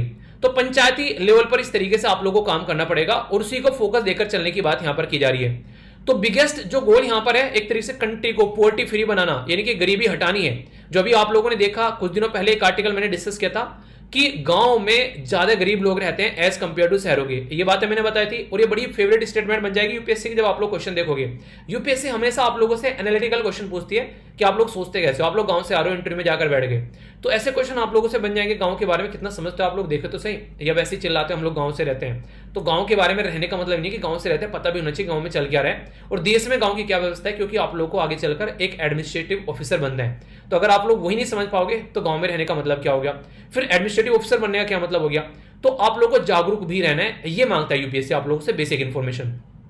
तो गरीबी कैसे मिटानी है, तो बेसिकली वही एक बात है कि अगर आप लोग उनको डिसीजन मेकिंग कैपेबिलिटी देखो, उनको पीने का पानी मिलना चाहिए, अपने आप से वो इंप्लीमेंट जनरेट कर सकें, प्रॉपर वे में ऐसा ढांचा बना सकें, और खासकर गर्ल्स के ऊपर भी और बॉयज के ऊपर भी जो यंग जनरेशन होती है उनको एजुकेशन के ऊपर फोकस देना है। एजुकेशन एक ऐसा टूल है जिसको हम लोग काफी हद तक लोगों तक पहुंचाकर उनको इंपावर कर सकते हैं। और अगर आप लोग फ्री में एजुकेशन किसी को नहीं दे सकते तो कम से कम अफोर्डेबल एजुकेशन बना दो, ताकि लोग जो है ज्यादा पैसा न पे करने वाले भी उनको बेसिकली उस एजुकेशन को ले सके। तो ये सबसे इंपॉर्टेंट है, क्योंकि फ्री में अगर एक तरीके से चीजें दी गई तो किसी न किसी के टैक्स की मनी होगी यहाँ पर, और फ्री में अगर किसी को दे दी तो उससे कई बार ये लगता है कि इंसान जो है मिल गई इसको यूज ही नहीं कर रहा। जैसे किताबें कईयों को फ्री में मिल गई, ठीक है, खोल के ही नहीं देख रहे हैं, ठीक है, पर लेकिन वही किताब अगर खरीद कर लेकर आता 500-600 रुपए लगाकर, तो इंसान बैठ कर उसको पढ़ता, क्यों, क्योंकि उसमें पैसा लगा रखा है। सेम पानी के साथ में आप लोग देखते हैं, इसीलिए बार बार बोला जाता है कि इन चीजों के ऊपर इस तरीके से लोगों को प्रोवाइड कराना है ताकि उनको लगे खाना देना है लोगों को। अगर वो 50 रुपए की थाली आती है, 50 रुपए अफोर्ड नहीं कर पा रहा तो 5 रुपए की दो, पर लेकिन उसकी गरिमा बनी रहनी चाहिए कि वो थाली जब खरीदेगा इंसान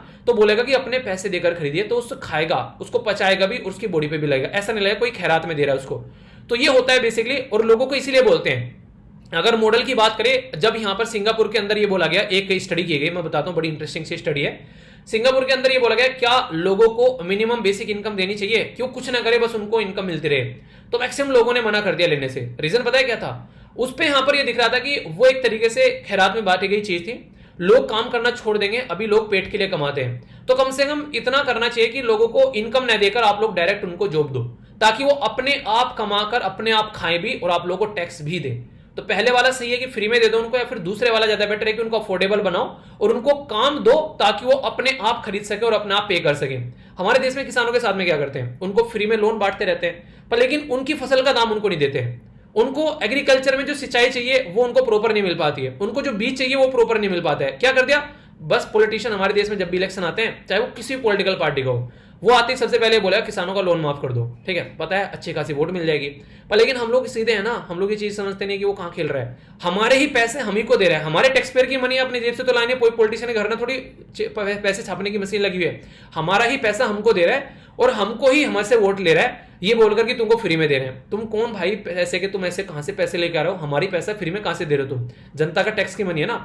और आप लोगों को लगता है आप लोग टैक्स पे नहीं करते हैं, तो जो इंटरनेट से आप लोग ये लेक्चर देख रहे हैं ना, ये मोबाइल भी आप लोगों ने रिचार्ज किया, इसके ऊपर भी टैक्स दे रखा है आप लोगों ने, ठीक है, एक एक चीज के ऊपर आप लोग टैक्स पे करते हो।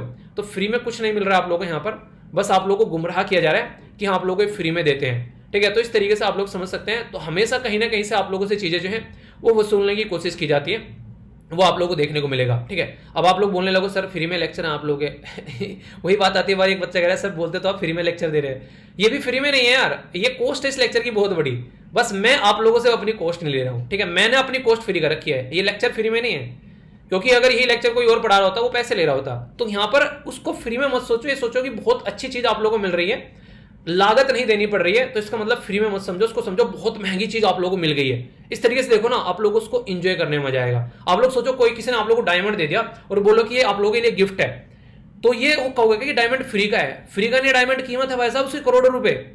तो उस तरीके से उस चीज को देखो। लेक्चर को ये मत देखो लेक्चर फ्री के, ये देखो कितनी कीमती चीज आप लोगों को दे रखी है, एज ए गिफ्ट है आप लोगों के लिए, इट्स नॉट फ्री। ठीक है, फ्री का मतलब हो गया कि हाँ बस खैरात में मिल गया ऐसे, और कोई कहीं भी उठा के फेंक रहा है, कुछ भी कर रहा है। तो उसको आप लोग को समझना पड़ेगा, उससे आप लोग चीजों की अहमियत समझ पाओगे। माँ बाप का प्यार फ्री में मिल रहा है, फ्री में है वो भाई साहब, जैसे तैसे अपना जिगर काट कर जिंदगी कैसे कैसे कर कर वो आप लोग को चीजें प्रोवाइड कराते हैं। आप लोग बोल रहे हो फ्री में मिल रही है मम्मी पापा की चीजें, फ्री में नहीं है, उन्होंने अपनी जिंदगी गवा दी उसके पीछे। तो ये इंपॉर्टेंट चीज होती है, तो आप लोगों को उसकी रेस्पेक्ट करनी पड़ेगी, तभी आप लोग चीजों को अच्छे से लेकर चल पाओगे। तो यही बातें मैं आप लोगों के साथ में बोलना चाह रहा हूं। यहां पर चीजें कनेक्ट करनी है, तो लोगों को उस तरीके से उनके पैरों पर खड़ा करो ताकि वो अपने आप से चीजों को समझ सके, और आप लोग उनसे यहां पर एक तरीके से देश को डेवलपमेंट की ओर भी लेकर चल सको, ना कि फ्री में इस तरीके की चीजें प्रोवाइड कराना। ठीक है, आप लोगों की क्या रहे इसके बारे में जरूर बताएगा। अब ये जो बात बोली गई इनके द्वारा, ये हार्ट टचिंग बात है। यहां पर इनके द्वारा बोला गया कि अभी अगर पंचायत लेवल पर आप लोग जाकर काम करोगे, 31.6 लाख लोग जो इलेक्टेड रिप्रेजेंटेटिव है गांव वाले एरिया में, जो भी यहां पर लोग जो इलेक्टेड होकर आए हैं रूरल वाले एरिया में, गांव वाले एरिया में 46% वहां पर आप लोग को वुमेन देखने को मिलेगी। ये अलग बात है कि वहां पर गांव में प्रधान होता है बेसिकली महिला, उसके हस्बैंड जो होते हैं वो चला रहे होते हैं, पर लेकिन फिर भी उनके नाम पर काम हो रहा है, तो वहां से एक जागरूकता बढ़ रही है, और कई सारी जगह महिला अच्छा काम भी कर रही है। कई सारी ऐसी प्रधान भी आप लोगों ने देखी होगी जो पढ़ी लिखी लड़कियां प्रधान बन रही हैं। ठीक है, तो वो एक तरीके से डेवलपमेंट भी लेकर आ रही है ग्राउंड लेवल पर। तो जो गांव वाले एरिया में यहाँ पर वुमेन इंपावरमेंट का ये एक नया काम स्टार्ट किया है, ये आगे चलकर सेंट्रल स्टेट में भी आप लोगों को देखने को मिलेगा, तो ये भी काफी बड़ी बात है। तो इसी के चलते यहाँ पर एक लोगों का पार्टिसिपेशन बढ़ रहा है, तो इसके चलते आने वाले टाइम में हम एक कॉम्प्रिहेंसिव डेवलपमेंट कर पाएंगे। कॉम्प्रिहेंसिव का मतलब एक ऐसा डेवलपमेंट जो कि सबको इंक्लूड करके चले, यानी कि ना कि एक अकेले इंसान का डेवलपमेंट हो रहा है, सबका डेवलपमेंट हो रहा है, आप लोग यहां से ऐसा बोल सकते हैं। तो इसके चलते जो 17 सस्टेनेबल डेवलपमेंट गोल जो मैंने अभी आप लोगों को बताए थे, उनमें गरीबी को मिटाना है, हेल्थ को रखना है, बच्चों के लिए अच्छी सोसाइटी बनानी है, एक ग्रोथ अच्छा होना चाहिए, गांव को भी अच्छे लेवल पर डेवलपमेंट हम लोग को करना है, वो सारी चीजें हम लोग कर पाएंगे, और यही काम हम लोगों को करना है। इसी के ऊपर फोकस देकर यहां पर चलना है। ठीक है, वैसे अगर पंचायती राज सिस्टम इवोल्व कैसे हुआ, तो बलवंत राय मेहता कमेटी आप लोग को पता होना चाहिए, इसने बोला था थर्ड टायर सिस्टम होना चाहिए, और यहीं से थर्ड टायर सिस्टम हमारे देश में निकल कर आया था पंचायती राज सिस्टम का। अशोक मेहता कमेटी के बारे में बात करें तो इन्होंने बोला 2 टायर सिस्टम। जीवी राव कमेटी और इसी के साथ में एल.एम. सिंघवी कमेटी, इनके द्वारा जो सबसे इंपॉर्टेंट बात है, एल.एम. सिंघवी कमेटी के द्वारा बोला गया कि संवैधानिक रिकॉग्निशन दो पंचायत को अगर ढंग से इंप्लीमेंट करना है, तो संविधान के अंदर पंचायत को आप लोगों को लिख के चलना है। आप लोगों को ये बातें सुनने में थोड़ा सा लग रहा होगा कौन सी बड़ी बात बोल दी, पर लेकिन सोच के देखो, अगर आप लोगों को संविधान के अंदर में किसी चीज को लिखना है तो कॉन्स्टिट्यूशन में अमेंडमेंट करना पड़ता है, और उसी संविधान में संशोधन करके जब आप लोग चीजों को लेकर आते हो, तो आज की डेट में जो गवर्नमेंट है अगर वो चेंज हो जाती है, कल को कोई दूसरी गवर्नमेंट आती है, तो वो गवर्नमेंट जो है उस चीज को चेंज नहीं कर पाएगी, वो गवर्नमेंट को सोचना पड़ेगा 1000 बार उस चीज को चेंज करने के लिए। तो यहां से एक अंदाजा आप लोग लगा सकते हो कि कितनी बड़ी बात यहां पर ये होती है। तो ओरिजिनली हमारे संविधान में पंचायतें नहीं थी, ये क्वेश्चन कई बार एग्जाम में पूछा जा चुका है। बाद में हमारे संविधान में पंचायती राज सिस्टम को इंक्लूड किया गया है, बाद में हमारे संविधान में पंचायती राज सिस्टम को लाया गया है, अलग अलग तरीके से आप लोग यहां पर इसको देख पा रहे हैं। तो पंचायती राज सिस्टम जो है वो ओरिजिनली कॉन्स्टिट्यूशन में नहीं था, ये बात आप लोग को याद रखनी है, जो कि बहुत इंपॉर्टेंट क्वेश्चन बनता है। अलग अलग जो हमारे देश में गवर्नमेंट थी उनके द्वारा यहाँ पर रोल प्ले किया गया, जैसे राजीव गांधी जी, वीपी जो सिंह जी थे, इसी के साथ में नरसिम्हा राव जी थे, अलग अलग बिल यहाँ पर लाए गए, तब जाकर यहाँ पर 73rd कॉन्स्टिट्यूशन अमेंडमेंट लेकर आया गया 1992 में, और फिर 24 अप्रैल 1993 में पंचायत हमारे देश में आई, जहां से हम लोगों ने पंचायती राज डे के बारे में यहाँ पर बात की है। तो ये इंपॉर्टेंट जो डे होता है वो यहाँ से निकाल कर लाया गया, तो इससे आप लोग समझ सकते हैं। अभी यहाँ पर मैंने आप लोगों से बात की कॉन्स्टिट्यूशन अमेंडमेंट के बारे में, तो ये बेसिक चीजें भी मैंने यहाँ पर डाल दी है। हालांकि ये पूरा लेक्चर है जो मैं आप लोगों को दिखा रहा हूँ ना, ये उसी लेक्चर की क्लिप है जो मैंने आप लोगों को देखने के लिए बोला है, तो इसको आप लोग जरूर देखिएगा। एक इंपॉर्टेंट आर्टिकल है जो आप लोगों से हमेशा क्वेश्चन पूछे जाते हैं, आर्टिकल 40, ये याद रखेगा कि हमारे देश में पंचायत होनी चाहिए, ये बोल दिया गया था संविधान के अंदर में, यानी कि एक तरीके से विलेज पंचायत होनी चाहिए हमारे देश में, ये संविधान के अंदर बोला तो गया था पर लेकिन लिखी नहीं थी। उन्होंने आने वाली गवर्नमेंट को काम दे दिया कि सारा काम हम ही करके जाएंगे, तो तुम लोग क्या करोगे। ये बिल्कुल वही बात है, मैं आप लोग को पढ़ा के चला गया, आप लोग बैठ कर रिविजन करो, आप लोग चाहते भी हो कि पेपर में ही दे के आऊं, तो फिर आप लोग क्या करोगे। ठीक है, फिर तो जॉब की सैलरी में ही लूंगा सारी, ठीक है, क्योंकि मैं ही पेपर दे के आ रहा हूँ ना, मैं ही पढ़ा रहा हूँ, सारे काम मैं ही कर रहा हूँ, तो फिर सैलरी तो मुझे मिलेगी ना सारी वो। ठीक है, फिर मैं अपने हिसाब से मैं सबको सैलरी दूंगा, जिसको एक तरीके से पढ़ना है उसकी फीस भरूंगा मैं, आप लोग को कुछ नहीं मिलेगा फिर। ठीक है, मैं इंजॉय करूंगा सैलरी को अपने हिसाब से। तो कहने का मतलब ये संविधान बनाने वालों का, यह संविधान हम लोग बना रहे हैं, इतनी बड़ी सौगात आप लोग को दे रहे हैं, थोड़ा आप लोग भी देखो आप लोग क्या कर सकते हो। तो वो चीजें यहाँ से निकल कर आई। तो 11th शेड्यूल जो है कॉन्स्टिट्यूशन के अंदर में ये ऐड किया गया, ठीक है, जो कि आप लोगों को यहाँ पर याद रखना है। 29 सब्जेक्ट आप लोग यहाँ पर देखने को मिलेंगे और ये आर्टिकल मैंने आप लोगों को बता ही दिए सारे। और directive principle of state policy का पार्ट था यहाँ पर ये जो आर्टिकल 40, क्योंकि आप लोग को पता है पार्ट 4 के अंदर में यहाँ पर ये सारी चीजें रखी गई हैं। और पार्ट 4 आर्टिकल पार्ट 3 के बारे में आप लोग को बताया, आर्टिकल 12 से लेकर आर्टिकल 35 तक, ये तो आप लोग रट चुके हो। आर्टिकल 36 से लेके आर्टिकल 51 तक जो आप लोग को देखने को मिलती है ये डीपीएसपी आप लोग को देखने को मिलती है, जिसको directive principle of state policy आप लोग बोलते हो। तो यहां से हम लोगों ने ये चीजें निकाल कर लेकर आए, जो कि आप लोग समझ सकते हो आज के में शानदार तरीके से अपना काम कर रही है। इतनी बात मैंने आप लोगों को जब पढ़ाई दी है तो आप लोगों से एक क्वेश्चन जरूर पूछूंगा, हमारे देश में सबसे पहले पंचायती राज सिस्टम जो है वो किस राज्य में इंप्लीमेंट किया गया, ये आप लोगों को बताना है, ठीक है। देखता हूं कौन कौन सही आंसर देता है। बाकी कुछ फीचर भी मैंने यहाँ पर डाल दिए, जो 3 टायर सिस्टम है, यहाँ पर क्या क्या फंक्शन है, क्या क्या फीचर्स हैं, थोड़ा इसको देख लेना। ज्यादा मतलब एक तरीके से घुसना तो नहीं है, पर हाँ एक हल्का हल्का सा ओवरव्यू आप लोगों को होना चाहिए। ये तो बताना है कहाँ कहाँ पर पंचायती राज सिस्टम पहला कौन सा था और दूसरा कौन सा था। ये क्वेश्चन स्टेट पीसीएस में कई बार पूछा जा चुका है। अभी यहाँ पर कुछ क्वेश्चन आप लोगों के सामने जो कि आप लोगों को आंसर देने हैं। कौन सी कमेटी थी जिसके द्वारा कॉन्स्टिट्यूशनल स्टेटस देने की बात की गई है यहाँ पर पंचायती राज सिस्टम को लोकल सेल्फ गवर्नमेंट के लिए? अभी डिस्कस किया है जस्ट 1 मिनट पहले, ठीक है। तो ये काफी इंपॉर्टेंट है जिसके बारे में आप लोग को आंसर देना है। तो देखता हूं कौन सही आंसर इसका देता है, ठीक है, बताइए। पंचायती राज सिस्टम को यहाँ पर लोकल सेल्फ गवर्नमेंट बनाने की बलवंत राय मेहता, अशोक मेहता, या फिर जीवी राव कमेटी, या फिर LM सिंघवी कमेटी?